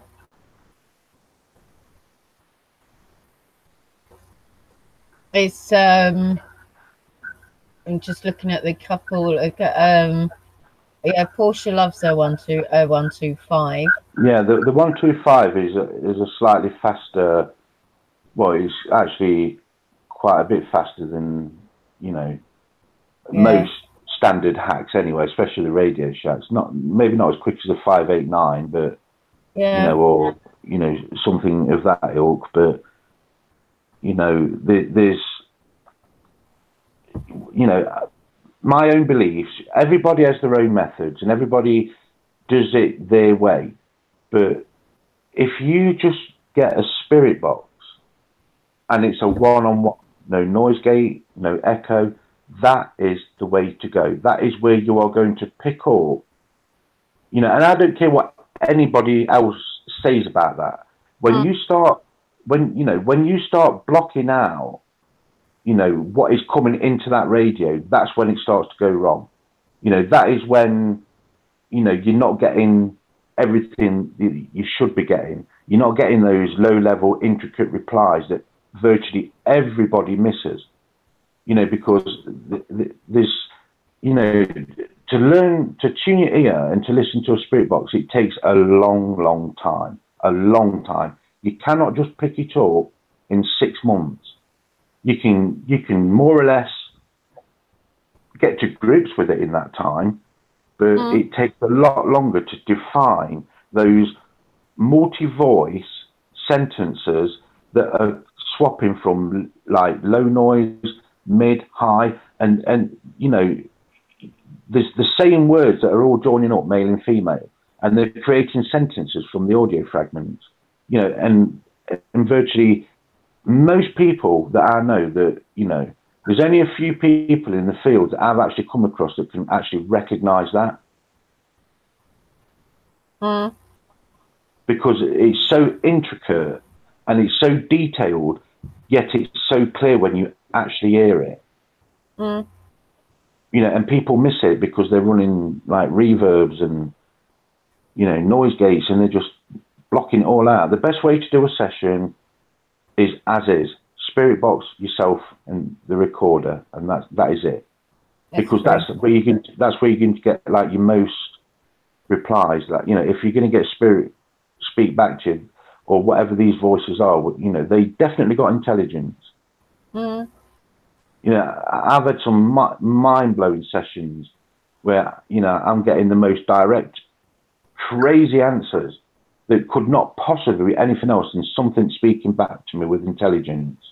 What are you saying about that? I know when with I know it was with the 587 that it happened a few times. You know, I've turned around and said to Spirit or whomever is there, you know, what shall I use next? And I give them a list, and it's the first time it happened, it like came out 469. It's like, what? Yeah, bye, Peter.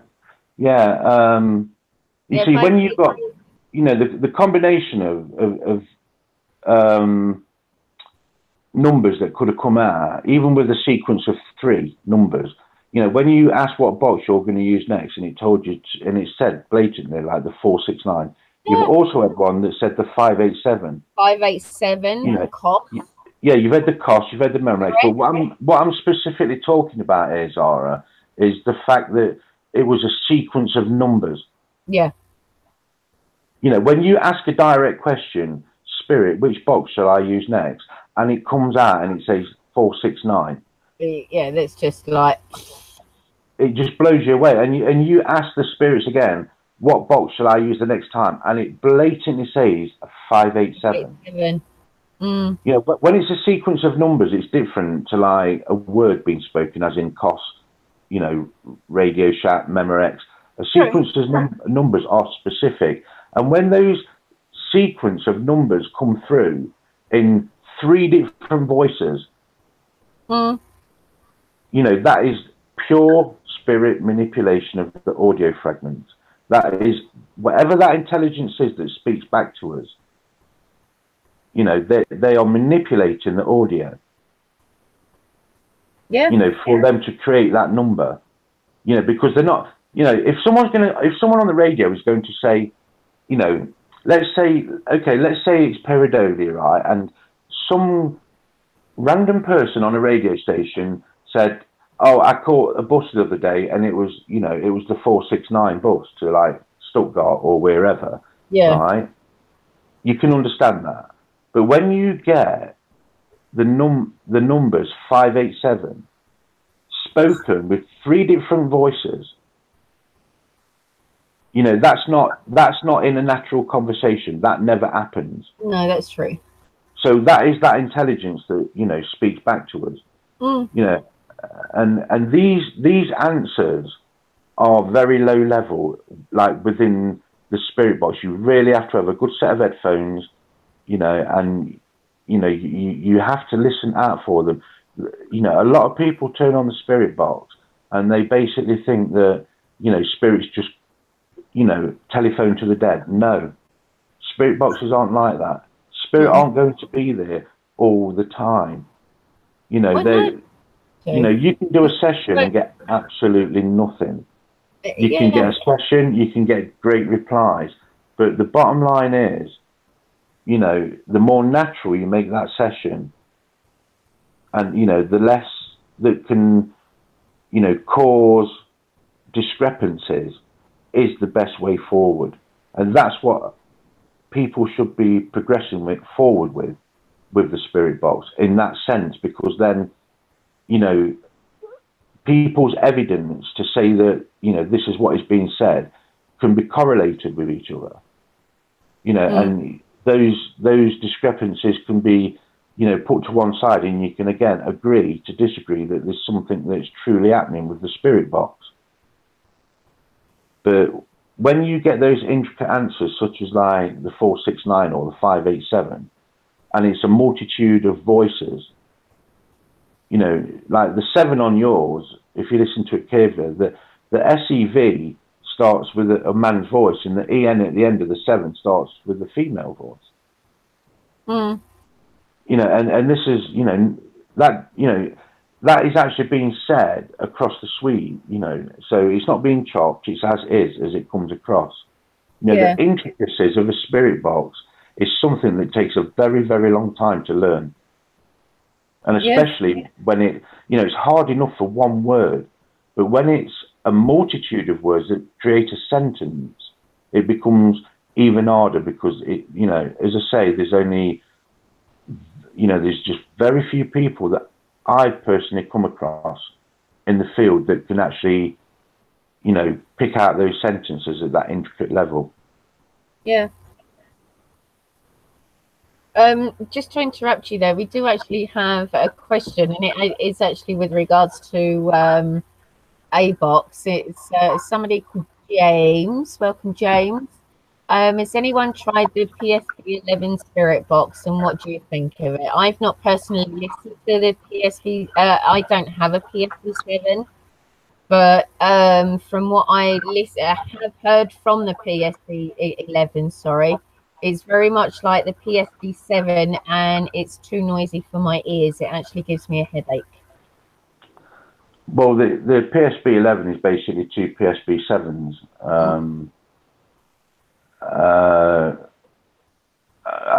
I've got one, but I never use it. I think, James, the way you got to look at it is, regardless of what spirit box anybody uses, if spirit want to communicate, they will do. Yeah. If they can use, you know what you've you know, if they can use what you're, you know, the tool that you're giving them to use, if they can manipulate it and they can use that spirit box, they will use it regardless. It doesn't matter whether it's, you know, one that's worth £1,000 or one that's worth, you know, like 50 quid. At the end of the day, spirits will use it, you know, to the best of their ability, regardless of like which box it is. Now, Kirsty, Unicorn 3 in chat, she's got a PSP 11. Now, I can't get nothing out of mine, but Kirsty's done sessions with hers that like just blow me away. So Kirsty gets like absolutely fantastic stuff out the PSP 11. Sorry, the SB 11. She gets crazy stuff that comes through it. You know, so does it work? Yes, it does. But again, James, what I say to people is a spirit box chooses its owner. It's like the wand in Harry Potter. It always chooses its owner. It's like you can use one spirit box and basically just, you know, you can't get on with it. You know, you can't really get anything from it. You know, so the only, you know, the best way to, you know, see what suits you is just to try a few and just, you know, and see what you can pick up, you know, your best contact with, you know, like when you're doing sessions. But, you know, I don't, you know, I don't particularly like the PSP 7 or the 11 for the simple reason again, it's a personal thing. I don't like gated sweeps. Now, a gated sweep is basically it scans the frequency, and what it does is it like opens and shuts gates, so you get parts of words coming out, and then the door slams shut, and then it scans a bit more, and then the word comes out again, it slams shut, and that's what a gated sweep is.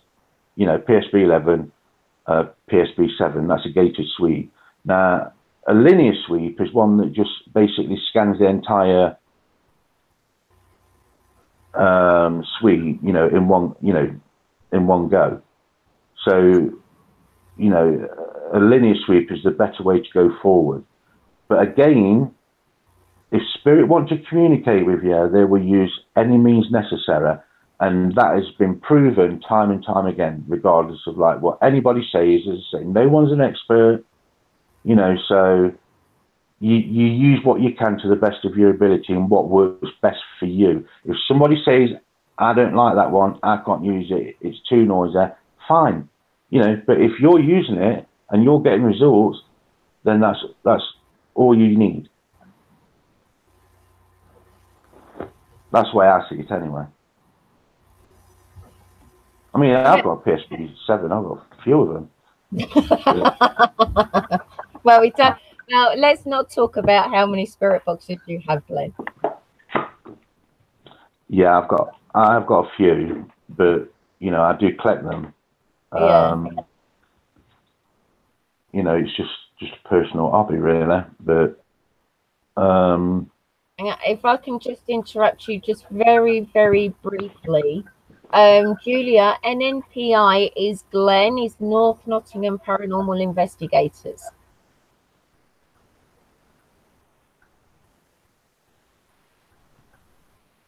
Because Julia just asked who is NNPI.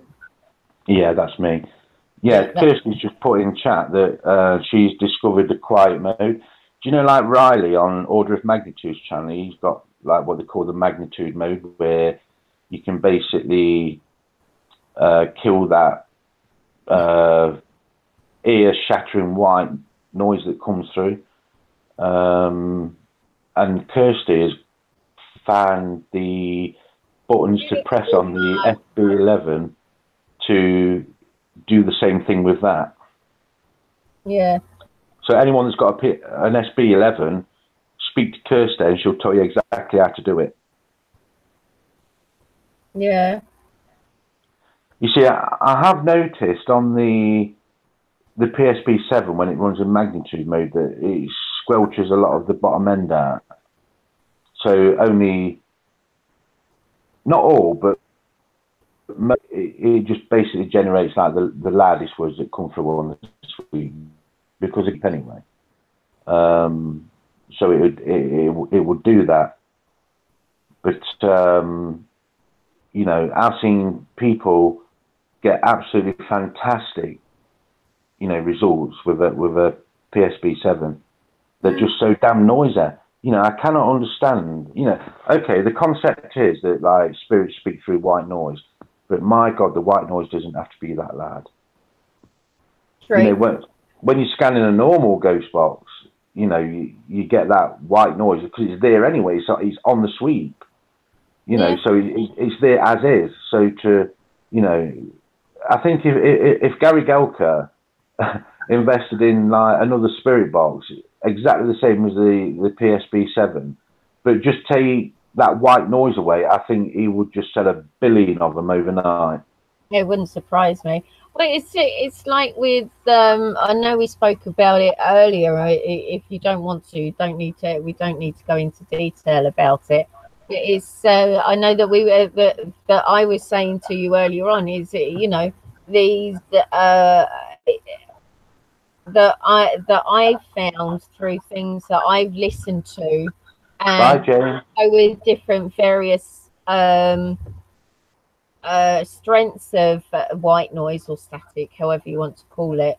I personally think that the white noise that is generated from a radio, the spirit actually needs that. So the less of the white noise that there is, I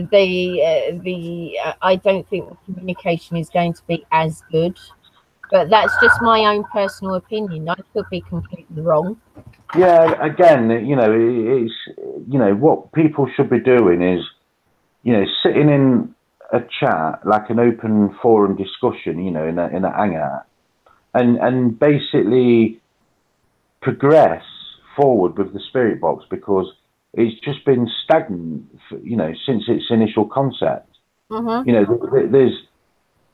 You know, there's things that can be improved on, you know, with spirit boxes, and you know, I mean, I'm not going to say what they are, but you know, like, I talk to Zara a lot because I've got my own build, because you know, mine's the angelic box, and I built my own spirit box, and it's one that I can just take apart and I can swap things around. I've had it for a very, very long time. It was actually worked on at De Montfort University in Leicester by a crew of 6 people when I actually got the patent for it, because there's certain things in it that like no one's got in their spirit boxes. And I don't put that out there. I don't tell people, you know, I've got a doctorate in radio telecommunications. You know, I've worked with radio virtually most of my life up until like I got the job that I've got now. But I used to work for Blackbird Starling, you know, in their technical department that, you know, that put together the encryption for the police radios, you know, the encrypted radios that police use now. You know, that program was built by the team that I was working with. You know, so I know about radios. You know, I've got my amateur license. You know, I started off on CB in, you know, I think it was like 1981. So I've been in radio for like many, many years. Well, yes, you know, have. Where you've got I never with it as well. Yeah, you know, but I never, you know, put my stuff out there like that, because I see what happens in the. I just do not want to be part of that. You know, I've said to Zara, there's one guy that I choose that I'd love to work with because he's hands-on. You know, I'm not going to mention his name, but you know, there is a guy in the field that, you know, is in the UK that I would work with, like when it comes to like building a, you know, like a new generic 587 or something, you know, or build a, you know, a spirit box, you know, for like general use for everybody, that wouldn't be like expensive and it'd just do the job. You know, but that's something like for the future. That's, you know, I'm not interested in that right now. Yeah, that's true. You You got other, know, you got other stuff to do. yeah, yeah, I have. Oh, Yeah, I know your hands on pugs.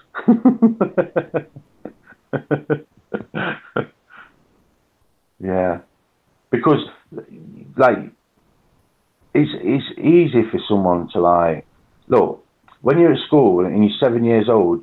Like you go to your science lesson and you build a radio. So how difficult is it to build a radio? It is so easy because children build them. You know, but it's having that knowledge. You know, of like swapping crystals about, seeing where crystals take you. You know, like nobody's like I'm not looking at anybody in the UK that's apart from one person again. And I'm not going to mention his name, but he knows. You know, it's like when I was messing around with CB radios, I'd get I'd rip out the 10240E crystal and I'd piggyback it with another 10240E crystal, and then it would put me one channel above 40. So I'd have like channel 41. uh, You know, and I was doing that like when I was 11 years old. So like my knowledge on radios, and working with radios, switching crystals about, you know, not just like on CB bands, but on 2, 6, 10 megahertz, and a lot on 11 megs, which is like CB frequencies, 27 megahertz. It's, there's a lot more can be done with spirit boxes that's just not being adhered to. In fact, I might actually put it in my next video that I've got coming out soon. Something that can actually be added to it. Instead of it just being a box, I'm just on about things that can be added, to a spirit box because there's actually something that I've just recently, not just recently discovered, I've been looking at it for 9 months now, and I've been correlating evidence with it. And there's something I've noticed about the spirit box that correlates to something else, which will be in my next video, which I'm actually working on now. And I think it's actually something quite important because it's something that can be incorporated within a box, because it's basically telling you a certain bit of information. And everybody that uses a spirit box knows what this is. But no one's put a video out there explaining it, which that's what my next video is about.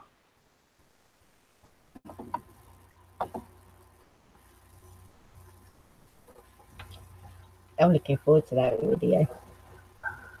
Yeah, you could, Richard. Yeah. I used to work in a radio shop. I used to repair, 2, 6, 10 meter radios. Used to line them up.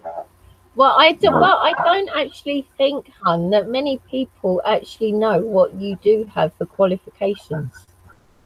Yeah, I know, but I don't tell people that, hun, because it's like, oh God, you know what I mean? I don't like people to know like my own personal stuff. Well, that's understandable. Because people just throw it back at you. True. And that's why I'm like, I don't really tell anybody anything about myself, because I know what social media is like. Yeah, I try and keep as much as like my personal stuff off social media. Yes. Because I see what happens with everybody else, Yeah, I understand that, but I think I think if maybe obviously not not this evening or maybe at the end of the video that you're doing is maybe just briefly mention it, because then it's like I've said to you before.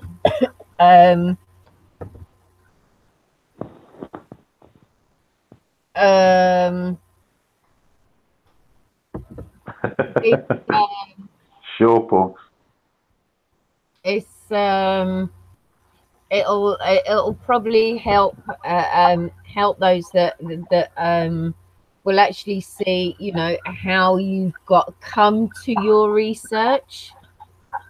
Yeah, I think I've actually mentioned that in that video anyway. Yeah. About something. I'm not saying anything because it'll just spoil it. I just want it to go out. If people like it, they like it. If they agree with me, they agree with me. If they don't, then that's fine as well. You know, I'm open-minded. You know, I don't dictate to anybody what they should believe in. All I'm doing is putting a video out with something that, you know, that I recognised many years ago, and I've actually correlated it to something else that occurs. So, Yeah. you know, that's all I'm going to say on it. Yeah. And if I get earache like I did off my last bloody video that I put out, I'm done. I'm off. Bags are Well, packed. I'm off. that was a different kettle of fish anyway. Yeah, you know, when people critique things, you know, what they should basically do is keep it on point. Mm. You know, Well, and I don't think the same thing will be happening once this video comes out anyway. So, you know. no, and if it does, I'll just pull that one as well. No,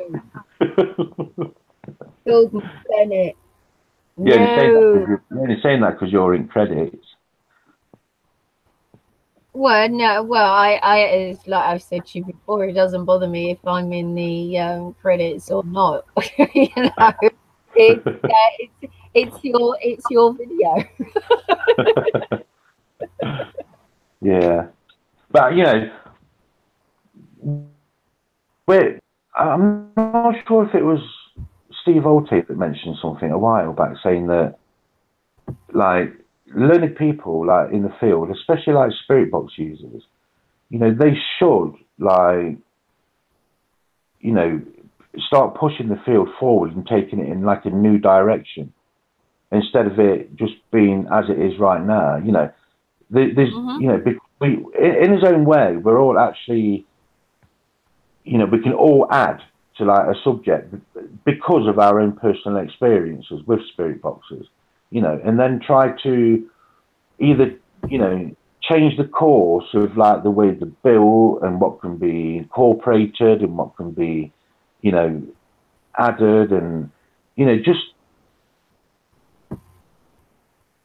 to try and push that boundary and, you know, come together. You know, one time you could talk about, you know, like the, you know, the electronic side of like the spirit box. Another time, like you could hold a forum with, you know, learning people where they're talking about the type of like connections that they're getting, you know, what, you know, and all this information that, you know, people have got can all be laid out on the table, and then just see what, you know, where you can put the jigsaw pieces in, you know, and try new things. Mm.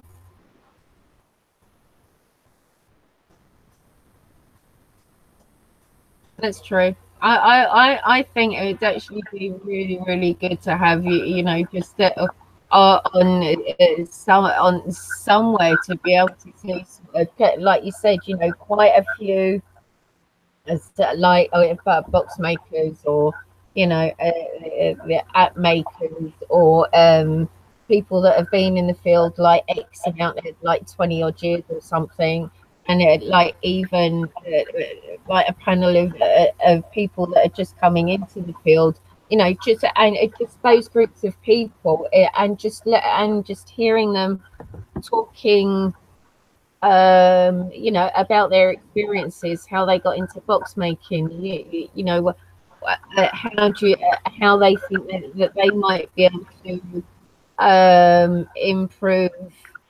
improve their boxes, where do they think that they might have got wrong with their boxes, or the apps, or you know, with the people that have been in the field. Yeah, I think what it is, you know, anybody, it doesn't matter who they are, anybody that can bring something to the paranormal, that's a good thing.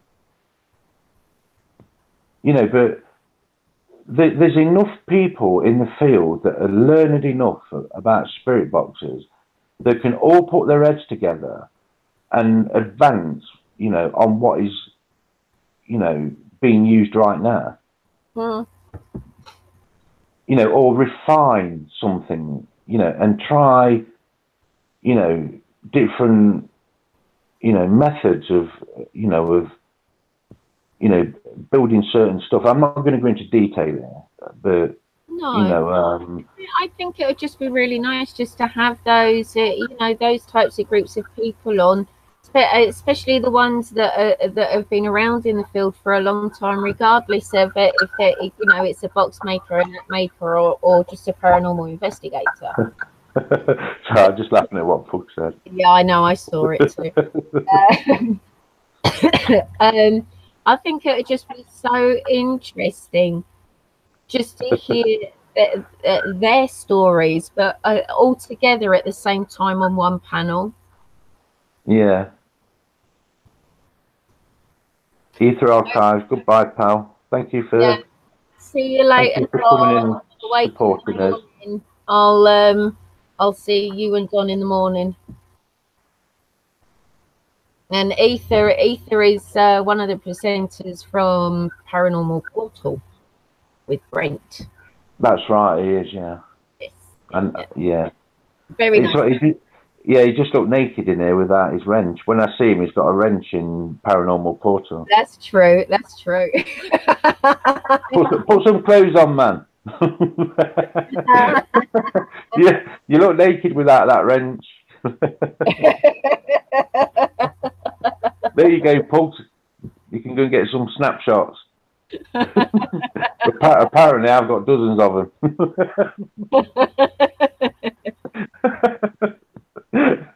Oh, yeah. I'll see you later, Don. Take care, hon.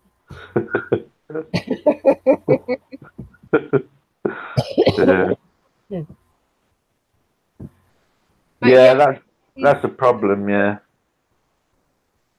Yeah, that is a shame, Pugs. It really is a shame. It would be really nice, even if it's just like 2, maybe 3 box makers that get on well, maybe to go on somebody's panel, can even do it here, and just generally talk about your experiences, with building them, the things that you've done wrong, maybe the things that you can improve, any ideas. And well, you don't have to mention any ideas if you got to the future. Yeah, there's certain things, right, that I've actually, come across. Like it's like there's only like a certain set of frequencies across, like, say, like the FM suite, where there's a boundary between like where that spirit manipulation happens. I've clocked them frequencies. Trust me, I drive up and down the UK every day for thousands of miles a week sometimes, and I listen to spirit boxes continuously. Yeah. And when I see something, I log it down. And I've been doing that now for years and years. And I've noticed that there's certain trades, that happen across a suite. And, these things can be incorporated into new build type spirit boxes, or just tried out as like an experimental, I've asked people in my videos that I put out there, if you've got certain, evidence, like, it's so, okay, right, so, I've noticed that you don't get spirit manipulation after a certain frequency. And I've asked people in some of my videos before, if they come across it, then give it me. And I've been asking for quite some time, and nobody's got that. Nobody can offer me that evidence. Yeah. Which states that what I've noticed on like a spirit box is only occurring between a certain set of frequencies.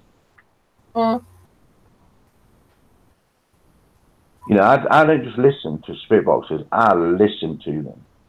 I think you eat, sleep, and all the rest of it, ghost boxes. In all honesty. Yeah, and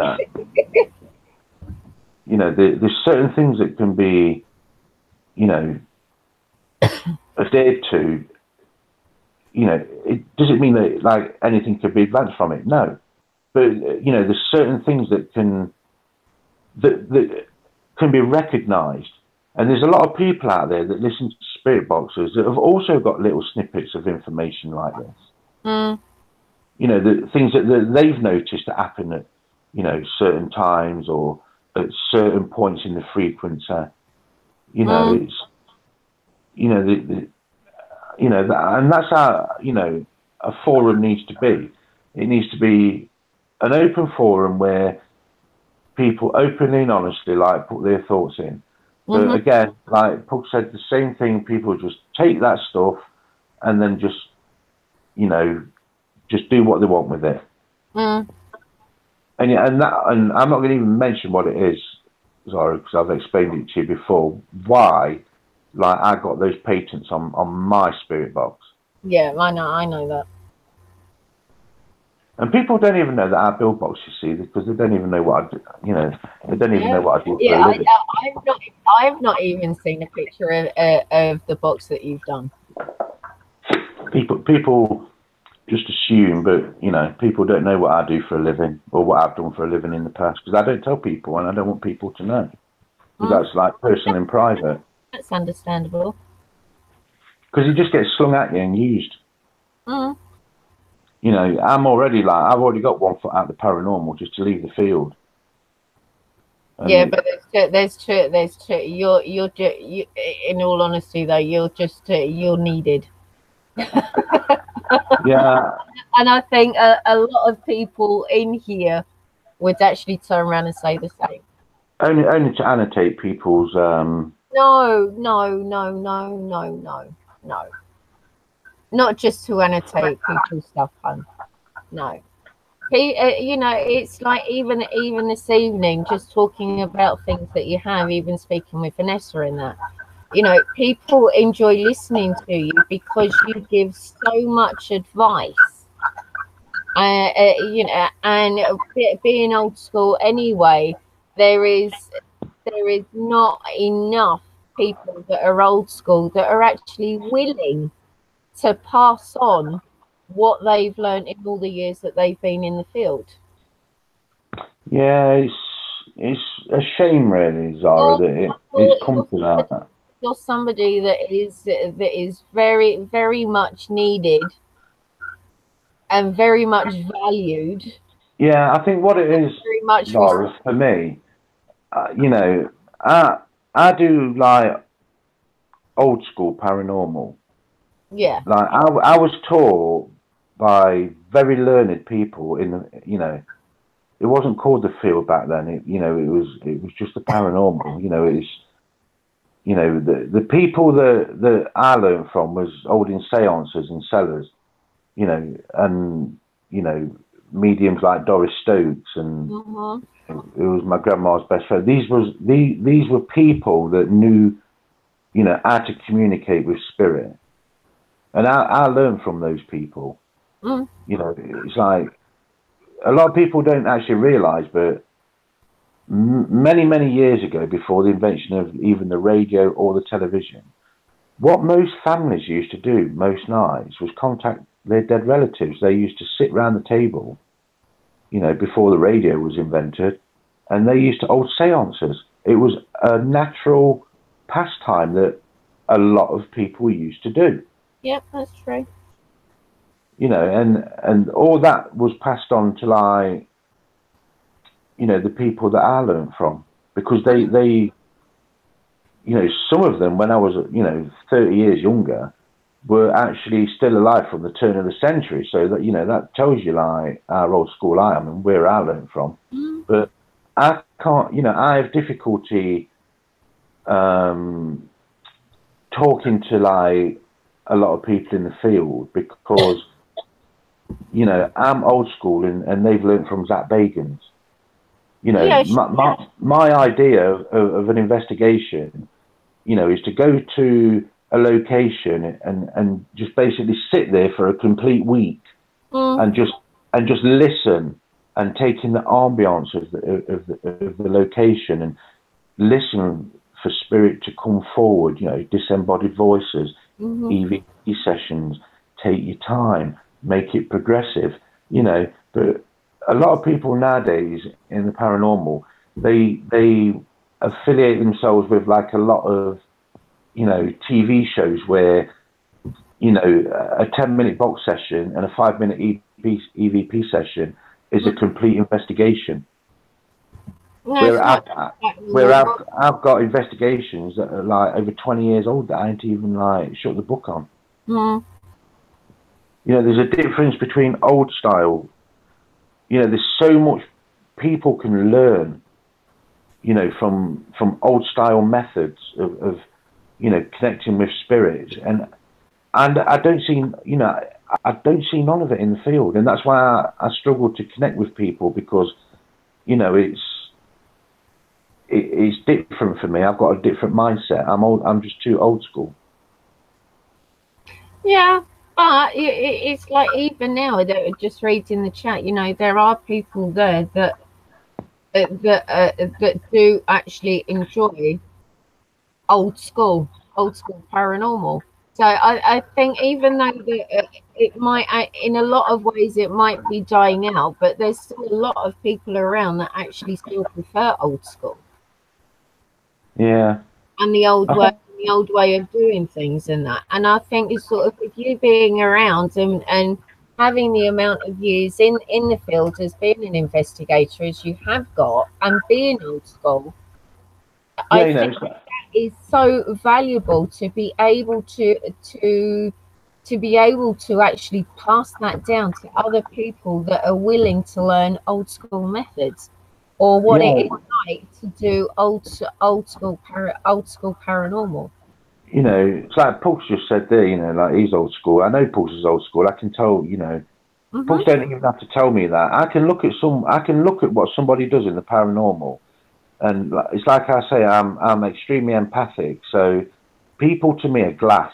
I see straight through them, you know, and not just like with the persona, but with how they state certain facts or what they pertain to be facts. You know, and you know, I just roll my eyes and move on. And that's why, like, I've got very little friends on Facebook, because I cannot associate with people that just think that paranormal is, you know, Zach Bagan's show, or, you know, that is as far from reality as you can imagine. Let me tell you, watching Ghost Adventures is as far from reality of the paranormal as you can ever imagine. Trust me, I'm old school. I know the difference between proper paranormal and what is put out there for like the general public on TV shows. It is vastly different.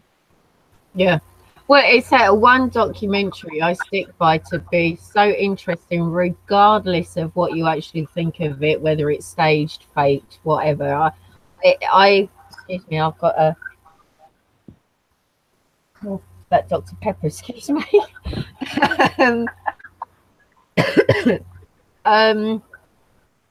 You know, I love watching Soul Experiment. I absolutely love watching it. I just find it so fascinating. Yeah, check this out, right? Do you know the Winston Churchill coin that was supposed to be imported in the skull experiments? Yeah. I've got that. That's mine. My grandma gave it to me because she took part in one of the sessions that they did where that port came through. I remember you telling me about that, actually. Yeah, it's a 1965 Winston Churchill coin. And I tell you what, I was actually going to give it to Rachel because she likes Winston Churchill. And that's documented. Like you can look that up on Google. I own that coin. Yeah. Yeah. But Kirsty's just said here, you know, hardly anyone my age knows about the use of a compass in an investigation, but I learnt that from you, Glenn. Yeah, you know, the best EMF meter you can ever have is a compass. A simple compass that costs us, you know, £1, $1. That's, you know, because that is what a compass does. It points north. Yeah, if it's not pointing north and something's moving that needle, it's an EMF field that's affecting it, an electromagnetic field. That is what moves the compass needle. That is what's causing the needle to point to north. Well, you know, so it's a standard compass is better than any EMF meter on the market, period. Well, Because it's like, it suffers from less. It basically, you've basically got to have like an electromagnetic field sitting on it for it to turn well, that. You know, okay, you can put a phone near it, but then again, you know, it works in a different way. What I'm saying is it cuts out all those false positives, even like the most expensive meters. well, it's like all that this is. K2 is a compass. Yeah, basically, yeah, it's an electronic compass. Basically, that's all it is. You know, but a compass will measure from every axis, whereas the K2 meter only measures from the XY axis. Yeah. You know, when you use a K2 meter, you know, I see all these people just wafting it around like it's, you know, a cricket bat. You know, small little circles, 6 inches wide circle. That's all you need. Nice and slow. That's how you use a K2 meter. And if you're not using it, just set it down on the top somewhere. Because shaking a K2 meter will make it go off. That's true. You only have to tilt it in your hand and it will light the lights up. I prefer this baby instead. Oh, that is a good one, that is. Yeah, this is nice. That is one excellent meter. Yeah, electro, yeah. Yeah, a meter. Well, it is a meter. It's Yeah. And the quality of them are really, really good. and for the price that they are, is even better. Yeah. But you see, the paranormal investigators that sell on eBay have jumped on it already, hunting the light. Some of them are up to 60 quid when you can still get them for under a tenner if you look around. What? Yeah. It's crazy. This one here is actually an EMF meter. Yeah, it's called a Mertek, MERTEK. And it's a temperature gauge. In fact, look, right, that meter there is better quality than a £250 millimeter. Right, the build of it is solid in your hand. It's heavy. It's made from quality parts inside. Yeah, well, there we go. There we go. On it. It measures in microfarad and milligas, so it will detect electromagnetic radiation and electromagnetic fields. And as you can see, I've actually adjusted the sensitivity on it. So if I am actually going near my laptop, as you can see, it's not actually going off. Yeah, you know, put a K2 meter next to your screen, it'll blow up. Well, yeah. If I put that on. Yeah. Okay. That not going off yet. That's just proved me wrong. It's sod's law, isn't it? Yeah, but generally that's what they do. They normally blow up if you put them near a phone or anything. But that meter there, you can alter the parameters of it. Yeah. So you can, you know. This is good. It's you know, down the bottom there you got your temperature, and you can change it between sort of US, Europe. Yeah. But yeah, it's, you know, it's even got a better sounding bleep than the millimeter, and you can turn it on and off. You set the timer on it. Yeah, yep. It's just basically the best for, like, you know, 10-15 quid at the most. That's all you'll pay for it. But get them while you can, because I'm telling you now, these paranormal people, they're just putting like 50-60 quid straight on the top of the price that they're getting them for. That's true. Well, what was it? Porsche found one for, was it? Yeah, it £12.69. No, it's £12.99. Oh, £12.99 was it? £12.99 on UK eBay, and I found one for Juju, and that was $21.99. But that obviously dollars. Yeah, so basically it still works out around about £15 tops. Yeah, yeah. But they are excellent meters, and the beauty of it is as well, it looks really nice, and the colours on the screen are really vibrant. When it lights up red, it just. Let me just see if I can get mine to light up. Hang on. But the buttons on it, mine like it's got 4 buttons, but they're all secondary buttons, so they've got like second functions. There we go. Hang on. Let me do that again. Come on, you hangout screen. There we go. Right. No. Yeah, it went off straight away. Hang on. So you set the parameter higher in yours. Yeah. Can't move it up. There we go. Let me move my camera down. There you go. Yeah. No, it's not. Yeah, but it's very visual as well. So if you're using it like in the dark, it's And the nice thing about it is where you can mute the sound as well, so you only actually get the nice light.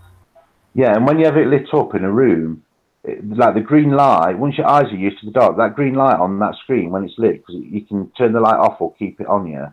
That light will literally light you'll be able to see everything in the room. Yeah. Because and not only that, like the batteries in it will last like a month. Well, I've had mine since. Was it before Christmas or after Christmas? Before. Was it before? Yeah, it was before Christmas, wasn't it? And I've Yeah. still got the battery in. But I think mine's only actually been on maybe about 3 times. Oops. And it takes 3 AAAs. Whereas obviously that one takes the 9-volt. Yeah, you'll get about 3 days out of a K2 meter if you use it a lot. True. That's right, Brian. It was. Yeah, it was. This was actually one that obviously not this in particular one, but yeah, it was one of these that we were actually giving away a while ago. Yeah, I've sent Mel's got hers. I've sent Mel one, Princess Mel Canada. Yep, Mel's. Yeah, Mel's. I think Gigi's ordered hers. Yeah, the quality build of them are really, really good. Oh, they're brilliant. Brilliant. And if nobody knows, on this channel, there's a 2125 Radio Shack Ghost box being given away. Yes, there is. And I think Crypto's just going, hun. So I'm just gonna Crypto. Bye. Okay then, Crypto. Thank you for coming in. But yeah, it's yeah, you're right there, hun. You talk about that. I'm just gonna show it.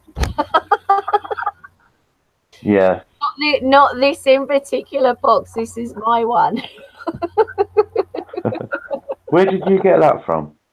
I got this one from you. Everybody gets them from me. Well, Magda's got one too. Well, I've only got 2 boxes from you. Yeah, that's true. All my other boxes didn't come from you. No. No. Yeah, but that's the 2125. This is another. This is almost as good as the 12587. This has a faster scan rate. You also can get the multi-layered sentences from the 125 as well. I actually really like this one as well. Yeah, it's a very, very good spirit box, that is. It is very, very good. In fact, anybody I've actually spoken to that's got one, they absolutely love theirs. Yeah. Well, I've got 3 Radio Shacks. I'm greedy. And I love all my Radio Shacks. You know, obviously it's that one. But then we have the Holy Grail, the Mark 1. Which I was going to when I've got. And then I've got the 469, the Poppy box. Yeah. Poppy box. Then we have the Sanjian DT200X, which is this one's a great little box as well. Yeah, I used mine the other night on a stream on it. It was fantastic. Yeah, I got some really good stuff on it. yeah. Which one, Crypto? Hi, Sean. And then what other one we've got here?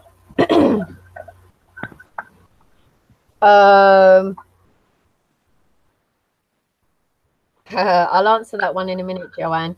Then we've got, which I have renamed the EVP.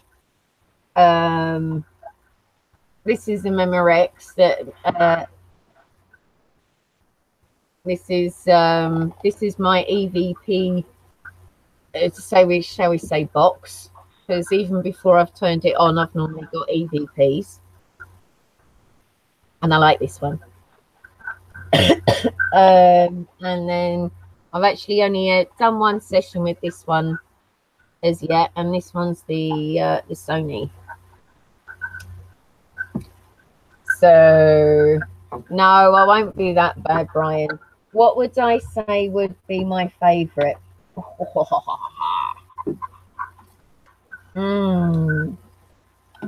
In all honesty, Joanne, I don't really know, because they've all got their own separate traits. I'm just trying to think. For me, I love my whole. I love the 587. I love my 587. Hence why I took it to Turkey with me. I actually risked taking it to Turkey. Yeah, it's not because it's the 587 that you like it. No, it's because of what comes out of it. Yeah, I love the responses I get out of it. I love the, I like the sound of the suite, how nice it is, the responses you get out of it. Some of the things you get from the 587 you don't actually get from any other box. People say, some people will say that, oh, the suite's too slow, but they're missing the point. The thing about the 587 is it gives you very, very, it gives you like multi-layered replies. Like you can have 3 or 4 messages that come through all stacked on top of each other. Well, if you want something that's like the 587 but a bit faster, but where you do get those multi-layers, well then go for the 125. Yeah, the 125 is a fantastic box. Yeah. I actually prefer it over the 587. Yeah, well, it's understandable. I love my Memorex because of the EVPs that I get with it.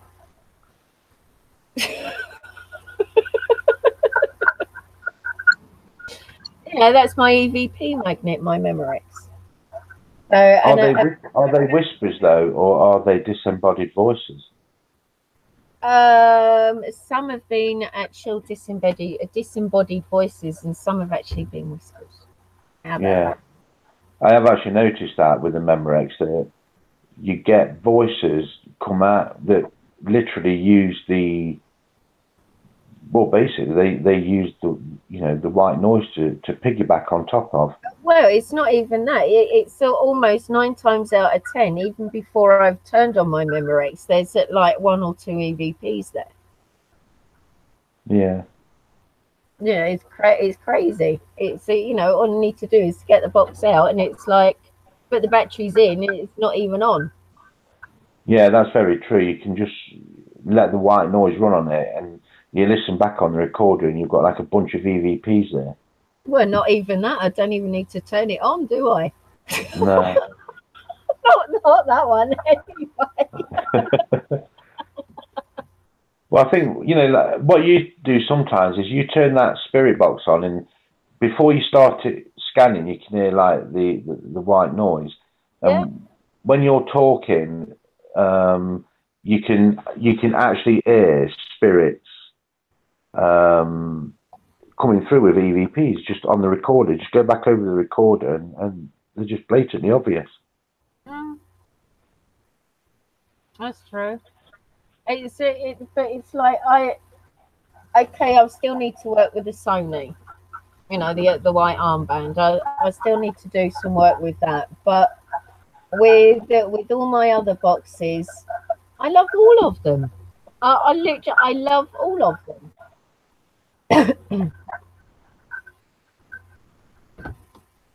I can't say enough with that. That each one is unique. It's got its own thing that it does, down to the popping noise on the 469. Every single one of them is different, and they're all unique in their own ways. Some stuff that you'll get with one box you won't get with the others, and vice versa. Yeah, they do all work different. Yeah, very true. And it's also like Glenn was saying earlier. You know, I've been very fortunate with my boxes to have them given to me, um, or bought for me, should I say? But What's that squeaking noise? I don't know. It's probably you. The amount It is not me. for you anyway. It is not me.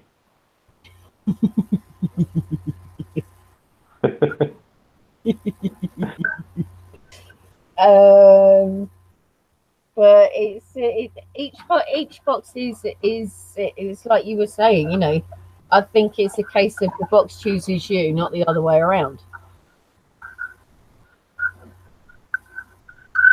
That's like an echo. That is. Are you near any of your other pads? No. No. No. No. Okay. Okay. I don't know then.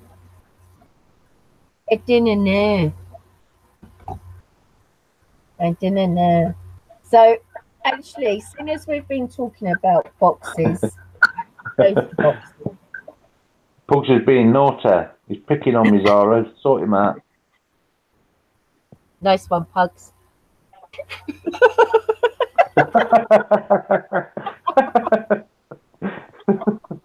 I'm going to punch you. After yourself.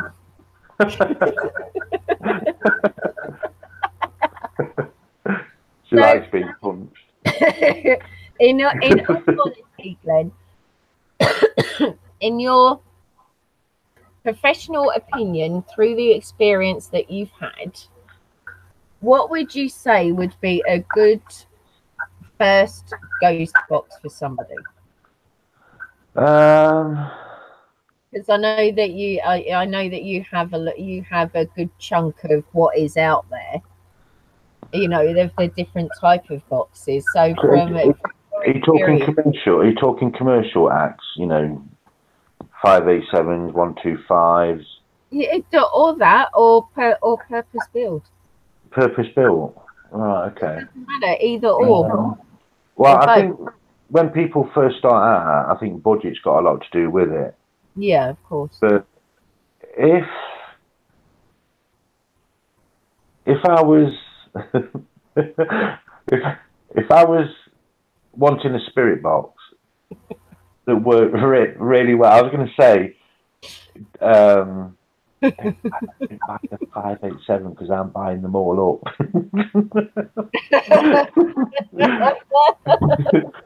What I would go for is anything but the 587 because I'm buying them all. Okay. Anything else? 587. Right. Okay. So Serious note. Okay. On a serious note, a spirit box that I think works exceptionally well has got a decent sweep rate on it. You know, it's not overly slow. It's not too fast. It has to be the 125, the Radio Shack 2125. Okay. I just think it's an amazing box. And it's not overly priced either. No. You know, if you can pay like, I don't know, between they vary in prices depending like whether they're sold in the UK or America, but if you can get one that's in, because some of them are pretty old, you know, that particular model. I'd probably say if you're paying like between 1,710, which is what they normally go for round about, I'd go for something like that if it's a commercial box. No, Pugs, the 660, no. If you're using it as manual, then I would say yes. But apart from that, no, it's a digital. No, no, no, no, no, no, no, no. But I respect your opinion. Yeah, see, from using various boxes, I can't get on with. I just don't think digital works. I had that conversation in some depth with Shannon about the difference between analog and digital. So, and we both agreed that analog works better. Yeah. I mean, Barchi used, he used a valve set. Nothing wrong with that. Use anything you can. Ryan just asked a good question. What would be box of choice, built or bought? I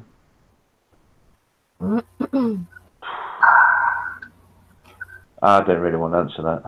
I think for me, it'll probably be.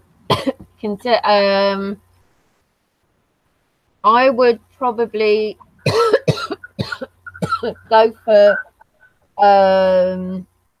bought. Because now this is just my own personal opinion.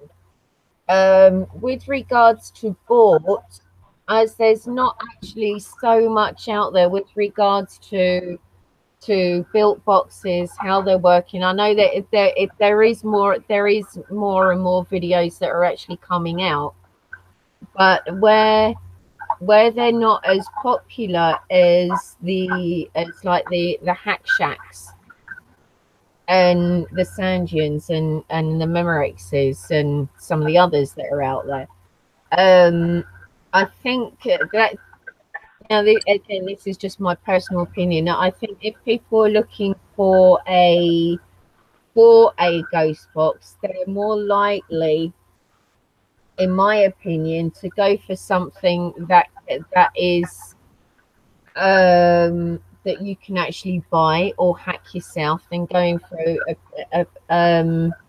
a purposely built one. But that's just me. That's just my own personal opinion. It's like, have I had my eyes on some boxes that people are building? Yes.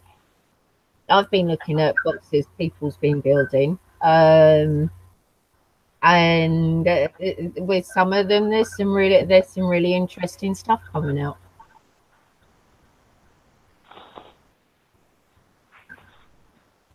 Pass.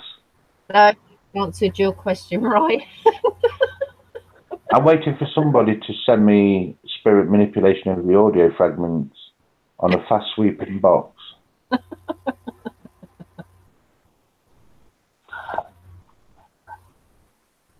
Okay.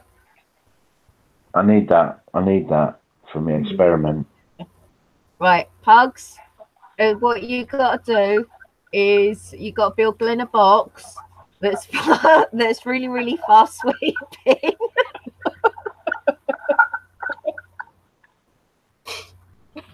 You're welcome, Ryan.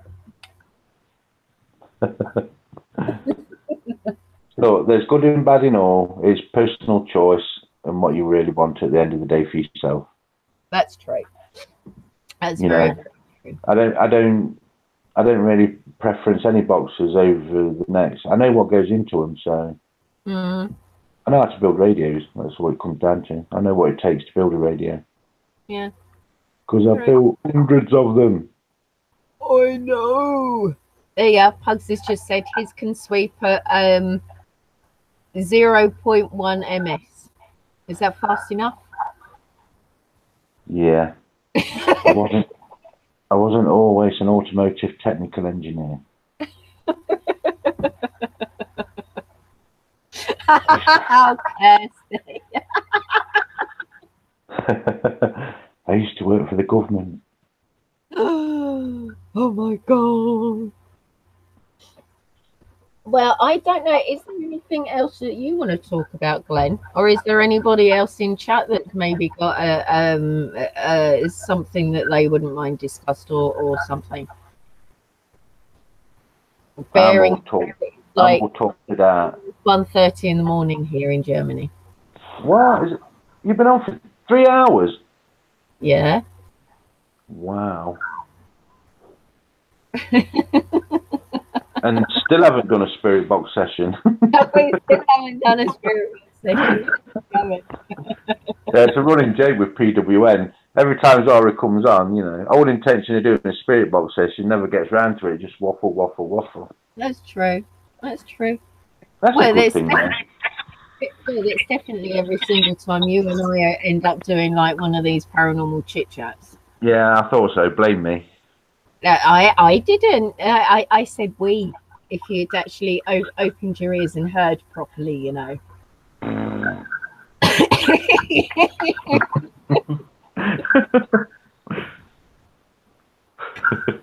Oh, you're welcome, Brian. It was nice to actually do one of these streams. It's been a while. I think it must have been something between about 4 and 6 months since the last time we did one of these. Has it been that long? I think so. Well, I can check actually. Let me have a look. I'll tell you the last time you and I actually did a stream together. Hang on. Let me go to my trusty iPad. Oh, that is you echoing, by the way. It's not me. You're moving around. Right,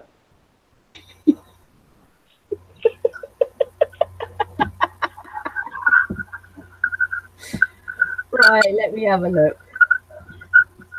I think it's my pacemaker giving up.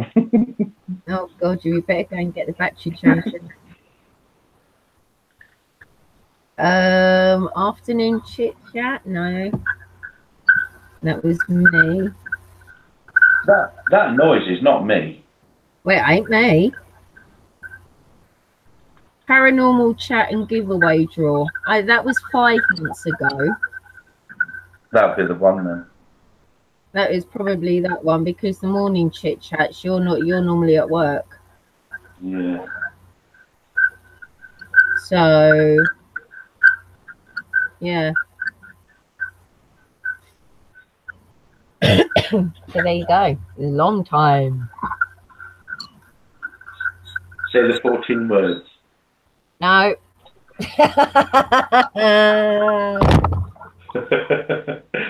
Zara. No. And if anybody asks, so you're going to have to ask Glenn yourself. Say the 14 words. No.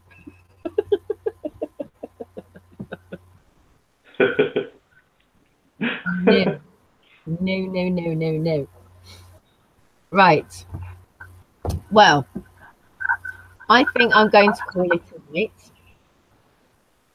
Yeah. It's like 1:24 a.m.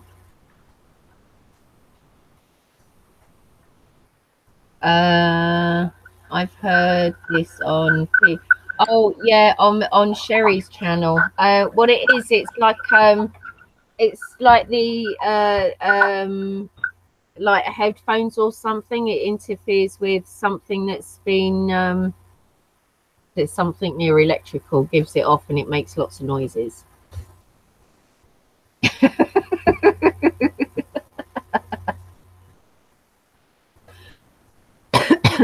Well, Kerry, I've actually been doing some angel card readings. I've done about 3 or 4 of those streams. So which is, I've actually got quite a nice little collection now. Hang on, if I just bring them all up. There's all my angel cards. So I've been doing some angel card reading streams. And if you Santa Claus like you this year, didn't you? He did.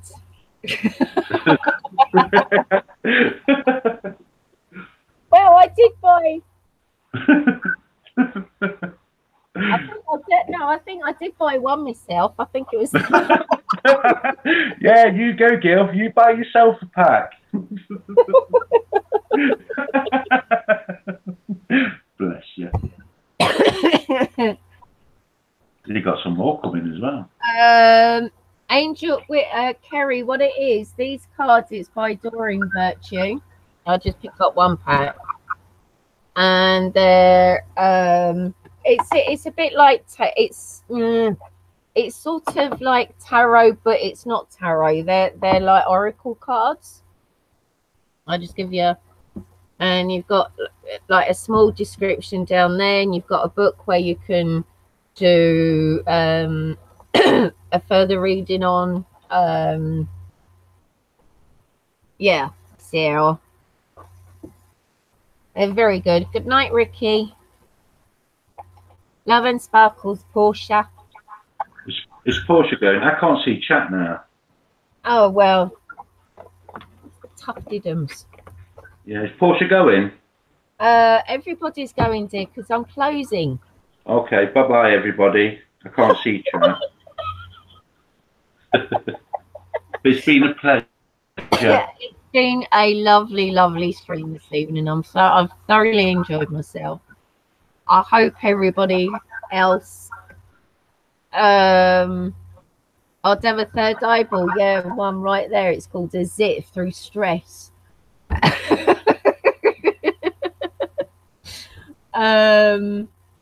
But no, it's been a lovely stream this evening. I've thoroughly enjoyed it.